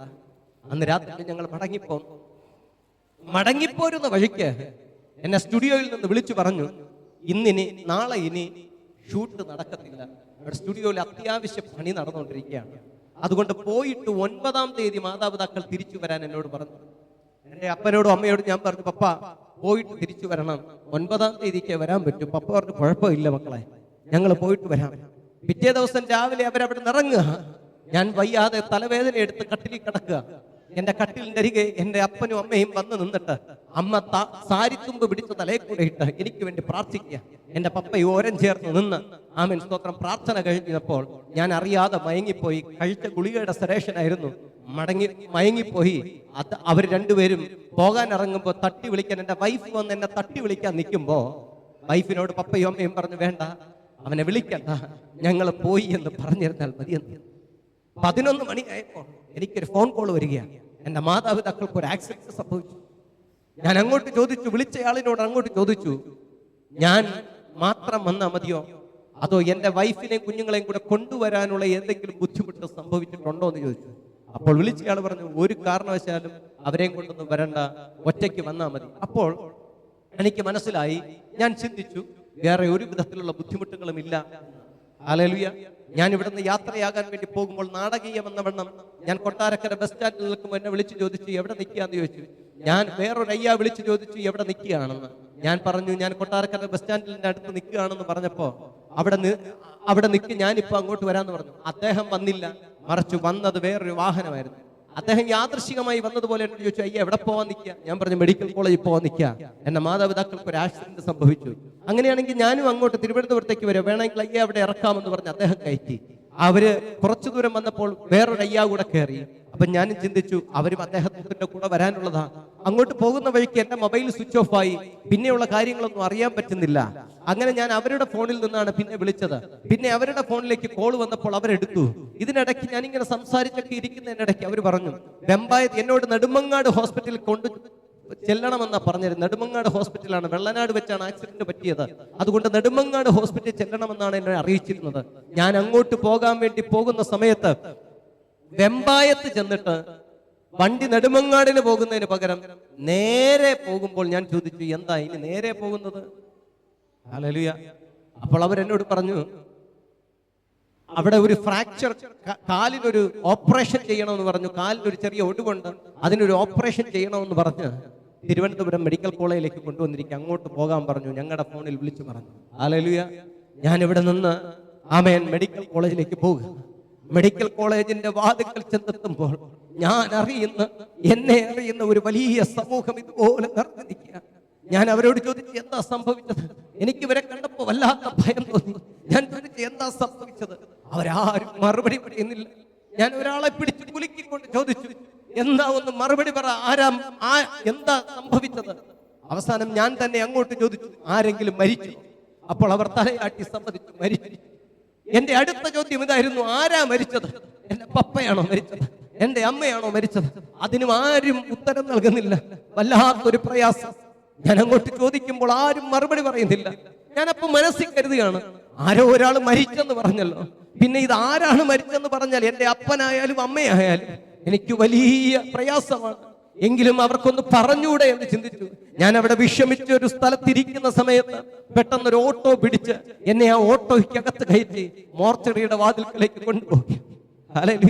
അങ്ങോട്ട് കൊണ്ടുപോകുമ്പോൾ എന്റെ മനസ്സിൽ ഞാൻ ചിന്തിച്ചു, അപ്പൊ ആരാ മരിച്ചതെന്ന് ഇവര് പറഞ്ഞില്ലല്ലോ. ആമേൻ. തിരുവനന്തപുരം മെഡിക്കൽ കോളേജിന്റെ മോർച്ചറിയിലേക്ക് എന്നെ കൊണ്ടുചെന്ന് ഇറക്കുമ്പോ ഞാൻ കണ്ട കാഴ്ച എന്റെ ഹൃദയത്തെ തകർത്ത് കളയുന്നതായിരുന്നു, എന്റെ ഹൃദയത്തെ വേദനിപ്പിക്കുന്നതായിരുന്നു. ഞാൻ കണ്ടത് എന്റെ അപ്പനെയും അമ്മയെയും ഒരുപോലെ തല മുതൽ പാദം വരെ അവൻ തുണികൾ കൊണ്ട് വലിഞ്ഞു മുറുക്കി കെട്ടിവെച്ചിരിക്കുന്ന അവസ്ഥ. ഞാൻ അവിടെ നിന്ന് അലറിക്കരഞ്ഞു, അപ്പാ നീ എന്താണ് എന്നോട് കാണിച്ചത്? ഞാൻ നിന്റെ ശുശ്രൂഷ ചെയ്തതിന് വേണ്ടി എന്നെ ഏറെ സ്നേഹിച്ച് വളർത്തി എന്റെ അപ്പനെയും അമ്മയും ഈ വിധത്തിൽ കാണാൻ വേണ്ടിയിട്ടാണോ നീ എന്നെ കർത്താവേ ശുശ്രൂഷ ചെയ്തത്? ഞാൻ അറിവില്ലാതെ കർത്താവിനോട് പരിഭവം പറഞ്ഞു. ഹല്ലേലൂയ.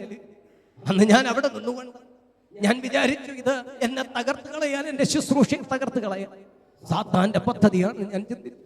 ഞാൻ ദൈവത്തോട് പ്രാർത്ഥിച്ചു, കർത്താവേ അവിടെ നിന്നും ഞാൻ ഈ പ്രാർത്ഥിച്ചു, ബലവാനും ബലഹീനനും തമ്മിൽ യുദ്ധമുണ്ടായി, ഈ ബലഹീനനെ സഹായിക്കും നീ അല്ലാതെ മറ്റാരില്ല കർത്താവേ.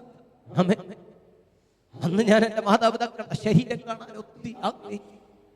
ഞാൻ അവിടെ നിന്ന് ആളുകളോട് പറഞ്ഞു, എന്നെ ഒന്ന് ആ മുഖം കാണിക്കും, എനിക്ക് ആ മുഖം കണ്ടാൽ മതി, ഞാൻ കണ്ടിട്ട് പൊക്കോളാം എന്ന് പറഞ്ഞ് ഞാൻ റിക്വസ്റ്റ് ചെയ്തപ്പോ കൂടെ നിന്നവരിൽ ഒരാളെ ചെവി പറഞ്ഞു, മക്കളെ കാണാനൊരു മുഖം, എന്റെ അമ്മയുടെ മുഖം പോലും അത് കാണാൻ മതിയ. ഞാൻ ആ രാത്രിയിലേക്ക് പോയി. അന്ന് രാത്രിയിൽ പോകുന്ന വഴി ഞാൻ എന്റെ അപ്പനോട് പ്രാർത്ഥിച്ചപ്പാ, കർത്താവേ നാളെ പകൽക്കാലം ദൈവമേ ഈ ഭൗതിക ശരീരങ്ങളെ പൊതിഞ്ഞു കെട്ടി തുന്നിച്ചേർത്ത് അവിടെ കൊണ്ടുവരുമ്പോൾ അപ്പ തകർന്നു പോകാതെ നിൽക്കാനുള്ള കൃപ നീ തരണമെന്ന് പ്രാർത്ഥിച്ചു. ആമേൻ. സ്തോത്രം. എന്റെ പ്രാർത്ഥന സ്വർഗ്ഗത്തിലെ ദൈവം കേട്ടു. പിറ്റേ ദിവസം ലോകം കണ്ടത്, ആമൻ മീഡിയ കൂടെ ലോകം കണ്ടത്, അവൻ കരയിഞ്ഞ് നിലവിളിക്കുന്ന ഒരു സാഹചര്യം അല്ല, മറിച്ച് അവരുടെ ഭൗതിക ശരീരങ്ങൾക്ക് നടുവിൽ നിന്നുകൊണ്ട് ആമൻ സ്വർഗത്തിലെ ദൈവത്തെ വാഴ്ത്തുന്ന സാഹചര്യം കണ്ടത്. ആ ശക്തി എവിടെ നിന്ന് കിട്ടിയെന്ന് ചോദിച്ചാൽ, അന്ന് എന്റെ അപ്പനും അമ്മയും മരിച്ചു എന്ന് അറിഞ്ഞ നിമിഷത്തിൽ ഞാൻ ചിന്തിച്ചത്, ഇതോടുകൂടി ഞാനും ഇവിടെ അവസാനിക്കുമെന്നാണ്, ഞാൻ ഇവിടെ തകർന്നു പോകുമെന്നാണ്. അപ്പോൾ ആമേൻ സ്തോത്രം, എന്റെ ഹൃദയത്തിലേക്ക്, എന്റെ ചെവിയിൽ കൂടെ എന്റെ ഹൃദയത്തിലേക്ക് വന്ന് മുഴങ്ങുന്ന ഒരു വാക്യം ഞാൻ കേട്ടു. അതിങ്ങനെയാണ്, നീ അവസാനിച്ചു എന്ന് കരുതുന്ന ഇടത്തു നിന്ന് ഞാൻ ആരംഭിക്കും. ഹല്ലേലൂയ. ആമേൻ സ്തോത്രം. Price the Lord. ഇന്ന് രാത്രി മനസ്സിലാക്കണേ ദൈവമക്കളെ, ഇന്നും ഞാൻ നിലനിൽക്കുന്നത് ആ കർത്താവിന്റെ വലിയ കരുതലുള്ളതുകൊണ്ട്. വന്ന് ഭവിച്ച പ്രതിസന്ധികളുടെ നടുവിൽ സാജൻ ജോണിന് പ്രാർത്ഥിക്കാൻ ഒരേ ഒരു പ്രാർത്ഥനയുള്ളൂ, അത് ആസായുടെ പ്രാർത്ഥനയാണ്.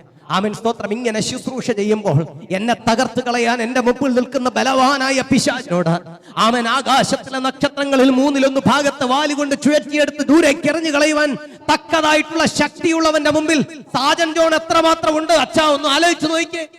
ആമേൻ. ആകാശത്തിലെ നക്ഷത്രങ്ങളിൽ 1/3 ഭാഗത്ത് വാലുകൊണ്ട് ചുഴറ്റിയെറിയുവാൻ തക്കതായ ശക്തിയുള്ള സാത്താന്റെ മുമ്പിൽ 5 അടി, ആമേൻ സ്തോത്രം, 5 അടി 7 ഇഞ്ച് പൊക്കമുള്ള ആമൻ Sajan John, hallelujah, praise the Lord. ആമൻ ഒന്ന് ചിന്തിച്ചു നോക്കിക്കേ, ഇങ്ങനെ പൊക്കമുള്ള ആമൻ 72 കിലോ തൂക്കമുള്ള ഈ സാജൻ ജോൺ അവന്റെ മുമ്പിൽ എന്താ? പക്ഷേ നിങ്ങൾ മനസ്സിലാക്കേണ്ട ഒരു കാര്യമുണ്ട്,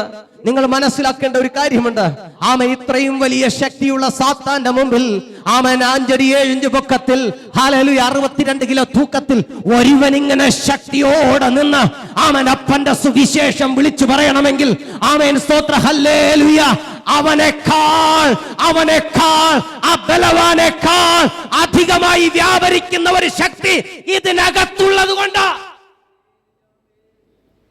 അതുകൊണ്ട് ഇന്ന് രാത്രി ഞാൻ പറയാം, നിങ്ങളെ തകർക്കാൻ, നിങ്ങളുടെ കുടുംബ ജീവിതത്തെ തകർക്കാൻ, നിങ്ങളുടെ കുഞ്ഞുങ്ങളുടെ ജീവിതത്തെ തകർക്കാൻ, നിങ്ങളുടെ ശുശ്രൂഷയെ തകർക്കാൻ, നിങ്ങളുടെ അവിശ്വാസ ജീവിതത്തെ തകർക്കാൻ ഈ ബലവാൻ നിങ്ങളുടെ മുമ്പിൽ വരും. അന്നൊന്നും തകർന്നു പോകാതിരിക്കേണ്ടതിന് അന്നാമൻ സ്തോത്രം, ആ ബലവാന്റെ നടുവിൽ ഒരു അതിബലവാൻ ഇറങ്ങി വരണമെങ്കിൽ നിങ്ങൾക്ക് പ്രാർത്ഥനയുണ്ടായിരിക്കണം. ആ പ്രാർത്ഥന ഇതായിരിക്കട്ടെ: ബലവാനും ബലഹീനനും തമ്മിൽ യുദ്ധമുണ്ടായാൽ ഈ ബലഹീനനെ സഹായിക്കാൻ നീ അല്ലാതെ മറ്റാരുമില്ല. ഇതിനെ കൺക്ലൂഡ് ചെയ്യാൻ ഒരു വാക്യം കൂടെ പറഞ്ഞേ മതിയാ. സ്തോത്രം. ഇവിടെ സംഭവിച്ചത് എന്താണെന്ന് അറിയാമോ? ആ ഭാഗം ഇങ്ങനെ വായിച്ചു വരുമ്പോൾ അവസാനം പറഞ്ഞിരിക്കുന്നു, ആമേൻ, ആസ ഈ 5,80,000 പേരെയും കൊണ്ട് യുദ്ധത്തിന് പോയി. ആരെയും കടമെടുത്തില്ല. ഒന്നാമത്തെ ഓപ്ഷനിലെ ആരെയും കടമെടുത്തില്ല. ആസ പോയത് ചാകട്ടട എന്ന് പറഞ്ഞല്ല ആസ പോയത്. ആസ പോയത് സ്വർഗത്തിലെ ദൈവത്തോട് പ്രാർത്ഥിച്ചിട്ടാ പോയത്. ആമേൻ.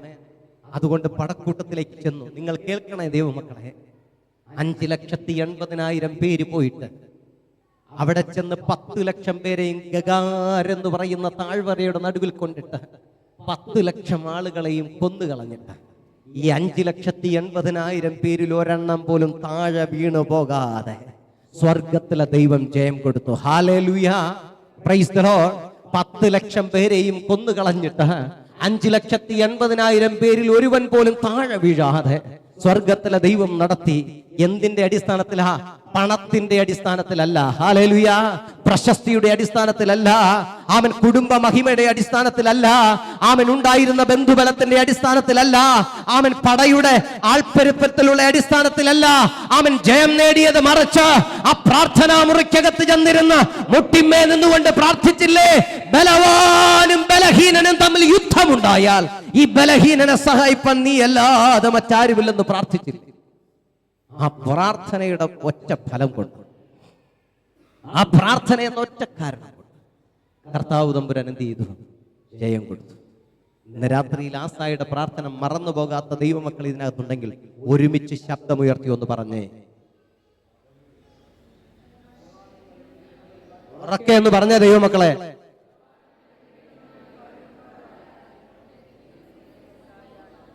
ആമേൻ.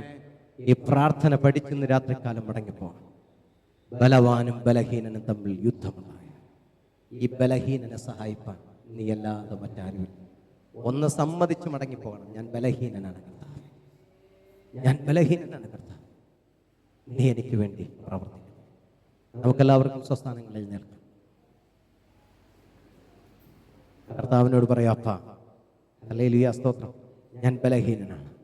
ഈ ബലഹീനനായി എന്നെ നീ എവിടെ നിന്ന് കർത്താവ് നടത്തണമേ, നീ എവിടെ നിന്ന് കരുതണമേ കർത്താവേ. ഹല്ലേലൂയ, സ്തോത്രം. ഇന്ന് രാത്രി സ്വർഗത്തിലെ ദൈവത്തിന്റെ സന്നിധിയിൽ നമുക്ക് പ്രാർത്ഥിക്കാം. ആമേൻ. എൻ്റെ വല്യമ്മച്ചിയാണ് എന്നോട് പറഞ്ഞു തന്നത്, മക്കളെ, കർത്താവായ യേശു ക്രിസ്തു എന്തിനേയും മറികടക്കണം, പക്ഷേ കണ്ണീരിനെ അവൻ മറികടക്കത്തില്ല. ഹല്ലേലൂയ. അവൻ വേറെ എന്തിനേയും മറികടന്നു പോകും, പക്ഷേ ഒരു തുള്ളി കണ്ണീര് അവൻ എവിടെയെങ്കിലും കണ്ടാൽ അവൻ അതിനെ മറികടന്നു പോകത്തില്ല. അവൻ അവിടെ നിന്നിട്ട് 2 ചോദ്യങ്ങൾ ചോദിക്കും. ഒന്ന്, ഇതാര് വീഴ്ത്തിയ കണ്ണീരാണെന്ന് ചോദിക്കും. 2, ഇതെന്തിനു വേണ്ടി വീഴ്ത്തിയ കണ്ണീരാണെന്ന് ചോദിക്കും. ഹല്ലേലൂയ. ഇന്ന് രാത്രി ഈ ദൈവാലയത്തിന്റെ അകത്തളത്തിൽ നിന്റെ ജീവിതത്തെക്കുറിച്ച് ഓർത്ത് ദുഃഖിക്കുന്ന ആരെങ്കിലും ഇവിടെ ഉണ്ടെങ്കിൽ ഒരു തുള്ളി കണ്ണീര് ഈ ദൈവാലയത്തിന്റെ അകത്തളത്തിൽ ഒഴുക്കാൻ നിനക്ക് മനസ്സുണ്ടോ? ഹല്ലേലൂയ. ആ കണ്ണീര് കണ്ടിട്ട് എന്റെ കർത്താവ് ചോദിക്കും, ഇതാരൊഴുക്കിയ കണ്ണീരാണ്, ഇതെന്തിനു വേണ്ടി ഒരുക്കിയ കണ്ണീരാണ്. ഹല്ലേലൂയ, സ്തോത്രം. അങ്ങനെയാണ് ഞാൻ ആ ഗാനം എഴുതാൻ ഇടയായി തീർന്നത്. കണ്ണീര് വീണാലും ഒപ്പിയെടുത്ത് തുരുത്തിയിലാക്കുന്ന നാഥനുണ്ട്. തുരുത്തി നിറയുമ്പോൾ അളന്നെടുത്ത അനുഗ്രഹമേകുന്ന യേശുവുണ്ട്. ഹല്ലേലൂയ. കരങ്ങളെ ഒന്ന് ഹൃദയഭാഗത്തേക്ക് ചേർത്ത് വയ്ക്കാം. എന്നിട്ട് കർത്താവിന്റെ സന്നിധിയിൽ ഈ ഗാനം ശ്രവിക്കാം. ഗാനം ശ്രവിച്ച് നിങ്ങൾ അതിന്റെ ആമേൻ സ്തോത്രം മനോഹാരിത ആസ്വദിക്കാനല്ല ഞാൻ ഇന്ന് പറയുന്നത്. ഗാനം ശ്രവിച്ച് നിങ്ങൾ ആമേൻ സ്വർഗത്തിലെ ദൈവത്തിന്റെ സന്നിധിയിൽ നിങ്ങളൊന്ന് പ്രാർത്ഥിക്കണം. പ്രാർത്ഥനയോടെ ഇരിക്കണം. കർത്താവേ, നീ എന്നെ അനുഗ്രഹിക്കണമേ. കർത്താവേ, നീ എന്നെ അനുഗ്രഹിക്കണമേ. ആമേൻ. എന്റെ തലമുറകളെ കാർന്നതിന് അനിസാത്താൻ വരുന്നുണ്ട്. എന്റെ കണ്ണീര് വീഴുമ്പോൾ നീ അതിനെ ഒപ്പിയെടുത്ത് തുരുത്തിയിലാക്കി കർത്താവെ അളന്നെടുത്ത് ഒരു അനുഗ്രഹം നീ എനിക്ക് തരണമേ. ഇവിടെ ഇരിക്കുന്ന കുഞ്ഞുങ്ങൾ പ്രാർത്ഥിക്കണം. അപ്പാ ഹല്ലേലൂയ, സ്തോത്രം. എന്റെ വിദ്യാഭ്യാസത്തെ തകർത്ത് കളയുന്ന, എന്റെ ആമേൻ ജീവിതത്തെ തകർത്ത് കളയുന്ന, എന്റെ ഭാവിയെ തകർത്ത് കളയുന്ന ദുഷ്ടപിശാചിനെ ഇന്ന് രാത്രിയിൽ എനിക്ക് ജയിക്കണം. ഹല്ലേലൂയ, സ്തോത്രം. ദുഷ്ടപിശാചിന്റെ മുമ്പിൽ എനിക്ക് ഇന്ന് രാത്രി ജയം നൽകണം. അതിന് കർത്താവെ ഞാൻ പ്രാർത്ഥിക്കുകയാണ്. ബലവാനും ബലഹീനനും തമ്മിൽ യുദ്ധമുണ്ടായാൽ ഈ ബലഹീനനെ സഹായിപ്പാൻ നീ അല്ലാതെ മറ്റാരുമില്ല കർത്താവേ. ഹല്ലേലൂയ. നമുക്ക് ഒരുമിച്ച് പ്രാർത്ഥിക്കാം. ഈ ഗാനം കേൾക്കുമ്പോൾ എല്ലാവരും വായികളെ തുറന്ന് പ്രാർത്ഥിക്കണം. ഹല്ലേലൂയ. ആരുടെയും വായികൾ തുറക്കാതിരിക്കരുത്, ആരുടെയും നാവുകൾ ചലിക്കാതിരിക്കരുത്. നിനക്ക് ജയം വേണോ? നിനക്ക് നന്മ വേണോ? നിനക്ക് അനുഗ്രഹം വേണോ? നിന്റെ കൂട്ടത്തിലൊന്ന് നഷ്ടപ്പെട്ടു പോവാൻ ഇടവരുത്താതിരിക്കണോ? അവനെങ്കിൽ നീ പ്രാർത്ഥിച്ചേ മതിയാവത്തുള്ളൂ. പ്രാർത്ഥിക്ക. ഈ പ്രാർത്ഥന ഉരുവിട്ടുകൊണ്ട് നീ നിൽക്കുന്ന ഇടത്ത് നിന്നുകൊണ്ട് കർത്താവ് നിങ്ങളെ അനുഗ്രഹിക്കുക. ഹല്ലേലൂയ, സ്തോത്രം, പ്രൈസ് ദി ലോർഡ്, ആമേൻ, സ്തോത്രം.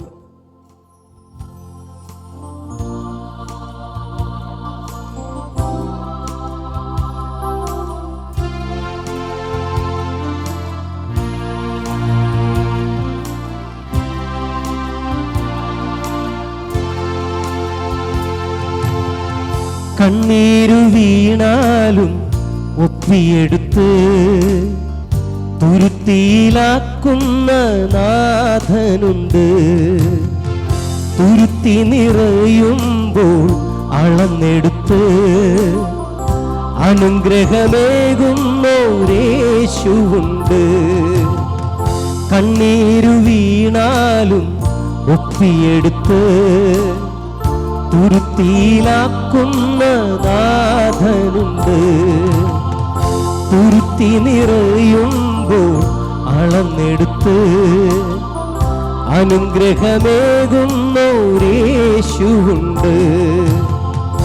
ആരെല്ലാം നിന്നെ അകറ്റി നിർത്തിയാലും, ആരെല്ലാം നിന്നെ അകറ്റി നിർത്തിയാലും നെഞ്ചോട് ചേർക്കുന്നോരേശുവുണ്ട്. നിന്നെ നെഞ്ചോട് ചേർക്കുന്നോരേശുവുണ്ട്.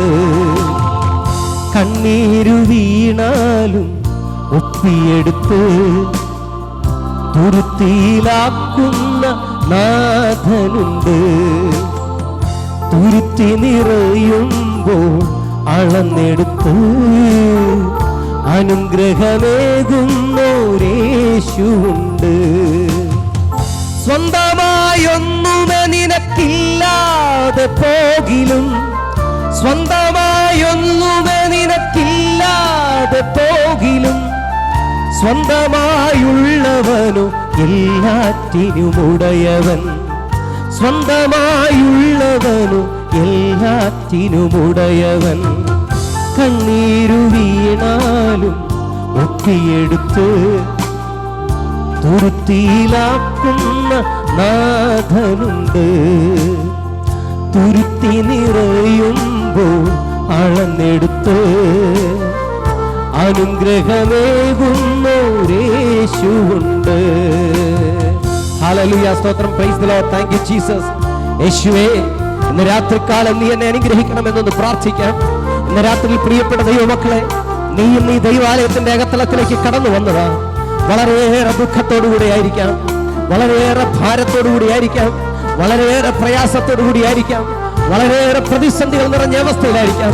ഒരുപക്ഷെ നീ ഓർത്ത് കരഞ്ഞത് നിന്റെ ഭർത്താവിനെ കുറിച്ച് ഓർത്തായിരിക്കാം.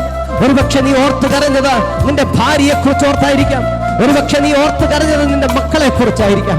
ഒരുപക്ഷെ നീ ഓർത്ത് കരഞ്ഞത് നിന്റെ വിശ്വാസ ജീവിതത്തെ പറ്റിയായിരിക്കാം. ഒരുപക്ഷെ നീ ഓർത്ത് കരഞ്ഞത് നിന്റെ അയോഗ്യതകളെ പറ്റിയായിരിക്കാം. ഒരുപക്ഷെ നീ ഓർത്ത് കരഞ്ഞത് നിന്റെ കടഭാരത്തെ കുറിച്ചായിരിക്കാം. ഒരുപക്ഷെ നീ ഓർത്ത് കരഞ്ഞത് നിന്റെ മാറാത്ത അവൻ അസുഖത്തെ കുറിച്ചായിരിക്കാം, മാറാത്ത വ്യാധിയെ കുറിച്ചായിരിക്കാം. ഒരുപക്ഷെ നീ ഓർത്ത് കരഞ്ഞത് അവൻ തകർന്നു പോകുന്ന നിന്റെ കുടുംബ ജീവിതത്തെ കുറിച്ച് ഓർത്തായിരിക്കാം. ഒരുപക്ഷെ നീ ഓർത്ത് കരഞ്ഞത് അവൻ നിന്റെ ഭർത്താവിന്റെ മദ്യപാനത്തെ കുറിച്ച് ഓർത്തായിരിക്കാം. ഒരുപക്ഷെ നീ ഓർത്ത് കരഞ്ഞത് അവൻ നിന്റെ ജീവിതത്തിൽ നിന്റെ തകർച്ചയെ കുറിച്ച് ഓർത്തായിരിക്കാം. ഇന്ന് രാത്രി എന്തു തന്നെ ആകട്ടെ ദൈവമേതലേ, അവൻ നിന്നെ അറിയുന്ന ഒരു ദൈവമുണ്ട്. ക്യാപ്റ്റൻ സാജൻ ജോണിനെ അറിഞ്ഞ ഒരു ദൈവമുണ്ട്. കഷ്ടപ്പാടുകളെ അറിയുന്ന ഒരു ദൈവമുണ്ട്. പ്രയാസങ്ങളെ അറിയുന്ന ഒരു ദൈവമുണ്ട്. പ്രതിസന്ധികളുടെ നടുവിൽ നിന്റെ കൂടെ നിൽക്കുന്ന ഒരു ദൈവമുണ്ട്. ഇന്ന് രാത്രി അവൻ നിന്നെ കണ്ടില്ല എന്ന് നടിക്കുന്ന ദൈവമല്ല, നിന്നെ കണ്ടില്ല എന്ന് നടിക്കുന്ന ദൈവമല്ല. ഇന്ന് രാത്രി നിന്റെ കൂടെ നിന്റെ ചുമലിൽ തട്ടി നിന്നെ ആശ്വസിപ്പിക്കാൻ, നിന്റെ കൂടെ ഇരിക്കാൻ, നിന്റെ കൂടെ നടക്കാൻ അവൻ സ്തോത്രം സ്വർഗത്തിലെ ദൈവം നിന്റെ കൂടെയുണ്ട്. അവൻ സ്തോത്രം വന്ന് നിന്നെ തകർക്കുവാൻ തക്കമിട്ട് നോക്കിയിരിക്കുന്ന ദുഷ്ടാത്മ സേനയുടെ നടുവിൽ നിന്നുകൊണ്ട് കർത്താവിന്റെ നാമത്തിൽ ജയഘോഷം മുഴക്കാൻ നിനക്ക് ദൈവം അവസരം നൽകിയ അവൻ ഇന്ന് രാത്രി പ്രാർത്ഥിക്കുക. ദൈവവൈതലേ, ബലവാനും ബലഹീനനും തമ്മിൽ യുദ്ധമുണ്ടായാൽ, ബലവാനും ഈ ബലഹീനനും തമ്മിൽ യുദ്ധമുണ്ടായാൽ ഈ ബലഹീനനെ സഹായിപ്പാൻ നീ അല്ലാതെ മറ്റാരുമില്ല കർത്താവേ, നീ അല്ലാതെ മറ്റാരുമില്ല കർത്താവേ. അങ്ങനെ ബലവാനായ പിശാചിന്റെ മുമ്പിൽ അവൻ സ്തോത്രം ജയം പ്രാപിച്ച് മടങ്ങിപ്പോകാം. ഇന്ന് രാത്രി ദൈവം നിങ്ങളെ അനുഗ്രഹിക്കട്ടെ. ഹല്ലേലൂയ, സ്തോത്രം. നമുക്ക് കണ്ണുകളെ അടയ്ക്കാം, പ്രാർത്ഥിക്കാം. ഹല്ലേലൂയ. സ്വർഗത്തിലെ ദൈവം നമ്മളെ മാനിക്കുവാൻ പോകുക. Oh, in the name of Jesus, it will be done by the grace of God. So great privilege God has given you in the name of Jesus. Hallelujah. ഇത് കർത്താവായ യേശുക്രിസ്തുവിന്റെ നാമത്തിൽ നിങ്ങൾക്ക് വേണ്ടി സ്വർഗം നൽകിയ വലിയൊരു അവകാശമാ, വലിയൊരു പ്രിവിലേജാ, വലിയൊരു പദവിയാ. അതുകൊണ്ട് ഇത് രാത്രികാലം നമുക്ക് പ്രാർത്ഥിക്കാം, കണ്ണുകളെ അടയ്ക്കാം. Oh, in the name of Jesus. Amen, amen, amen, amen, amen, amen. Hallelujah, സ്തോത്രം. കർത്താവേ, പരിശുദ്ധനായ ദൈവമേ, ഇന്ന് രാത്രിയിലും സ്വർഗത്തിലെ ദൈവത്തിന്റെ പരിശുദ്ധാത്മാവിന്റെ ശക്തിയാ ഞങ്ങളെ നിറച്ച വലിയ കൃപയ്ക്കായി സ്തോത്രം. ദൈവമേ, ഇന്നിവിടെ കടന്നു വന്ന് ഈ ആരാധനയ്ക്ക് സാക്ഷ്യം വഹിച്ച, ഈ ശുശ്രൂഷയ്ക്ക് സാക്ഷ്യം വഹിച്ച, ആമേൻ, ദൈവിക സന്ദേശത്തെ ഹൃദയത്തിൽ സ്വാംശീകരിച്ച മടങ്ങിപ്പോകുന്ന എല്ലാ ദൈവമക്കളെ അനുഗ്രഹിക്കണം. അവരുടെ ജീവിതത്തിലും വന്നുപെടുന്ന വൈതരണികളുടെ നടുവിൽ ബലവാനും ബലഹീനനും തമ്മിൽ യുദ്ധമുണ്ടായ ഈ ബലഹീനനെ സഹായിപ്പാൻ നീ അല്ലാതെ മറ്റാരുമില്ലെന്നുള്ള പ്രാർത്ഥന ഏറ്റുപറഞ്ഞു കർത്താവിന്റെ സന്നിധിയിൽ ജയം പ്രാപിക്കുവാൻ സ്വർഗമിടയാക്കണമെന്ന് പ്രാർത്ഥിക്കണം. കടന്നു വന്ന എല്ലാ ദൈവജനത്തെ അനുഗ്രഹിക്കണം. സന്തോഷത്തോടെ മടക്കി അയക്കണം. ദൈവമേ, ശുശ്രൂഷകരെ അനുഗ്രഹിക്കണം. കർത്താവേ, ആമേൻ, സ്തോത്ര, ഹല്ലേലൂയ. ഈ ഇടവകയുടെ വികാരിയായ അച്ഛനെ ഓർത്തുകൊണ്ട് പ്രാർത്ഥിക്കുന്നു. എവിടുന്ന് മാനിക്കണം. അസോസിയേറ്റ് അച്ഛനെ ഓർത്തുകൊണ്ട് പ്രാർത്ഥിക്കുന്നു. നീ മാനിക്കണം. ഹല്ലേലൂയ, സ്തോത്രം, പ്രൈസ് ദി ലോർഡ്. കൊയർ ടീമിനെ അനുഗ്രഹിക്കണം. സൗണ്ട് സിസ്റ്റം കൈകാര്യം ചെയ്തവരെ അനുഗ്രഹിക്കണം. കമ്മിറ്റി അംഗങ്ങളെ അനുഗ്രഹിക്കണം. ദൂരത്തും ചാരത്തുമായിരുന്നു കൊണ്ട് ഈ ശബ്ദം ശ്രവിച്ച എല്ലാ ദൈവമക്കളെ അനുഗ്രഹിക്കണം. രോഗികളായവരെ അനുഗ്രഹിക്കണം. വേദനയിൽ ഭാരപ്പെടുന്നവരെ അനുഗ്രഹിക്കണം. കർത്താവേ, സ്തോത്രം, പ്രൈസ് ദി ലോർഡ്. ഈ കൺവെൻഷന് വേണ്ടി ധനം വിനിയോഗിച്ച എല്ലാ ദൈവമക്കളെ അനുഗ്രഹിക്കണം. ഒരു ചെറിയ കാര്യം പോലും ചെയ്ത എല്ലാ ദൈവമക്കളെ മാനിക്കണം. ഇപ്പോൾ ഞങ്ങൾ മടങ്ങിപ്പോകട്ടെ കർത്താവേ. പിരിയാത്ത ദൈവത്തിന്റെ മഹത്സാന്നിധ്യം കൂടെ ഇരിക്കണം. ഇനി ഞങ്ങൾ തമ്മിൽ കണ്ടുമുട്ടുവാൻ സ്വർഗത്തിലെ ദൈവത്തിന്റെ ഹിതമുണ്ടായി. അന്ന് യഹോവ ചെയ്ത വൻ കാര്യത്തെക്കുറിച്ച് പരസ്പരം ഞങ്ങൾ സാക്ഷീകരിക്കുവാൻ ഇടവരുത്തണമെന്ന് പ്രാർത്ഥിക്കുന്നു. അടിയന്റെ പ്രാർത്ഥന സ്വർഗം ശ്രദ്ധ വെച്ച് കേട്ടതിനായി സ്തുതിക്കുന്നു. മാനവും മഹത്വം അവിടെ എടുക്കണം. യേശു ക്രിസ്തുവിന് അധികാരമുള്ള നാമത്തിൽ തന്നെ പിതാവേ, ആമേൻ. ആശീർവാദം. നിത്യരാജാവായി അക്ഷയനും അദൃശ്യനുമായ ഏകദൈവത്തിന് എന്നേക്കും ബഹുമാനവും മഹത്വം ഉണ്ടാകട്ടെ. ഇങ്ങനെ പിതാ, പുത്ര, പരിശുദ്ധാത്മാവാം ത്രിയേക ദൈവത്തിന്റെ അനുഗ്രഹം നിങ്ങളുടെ ഇടയിലുണ്ടായി എല്ലായ്പ്പോഴും നിങ്ങളോടുകൂടെ ഇരിക്കുമാറാകട്ടെ. ആമീൻ.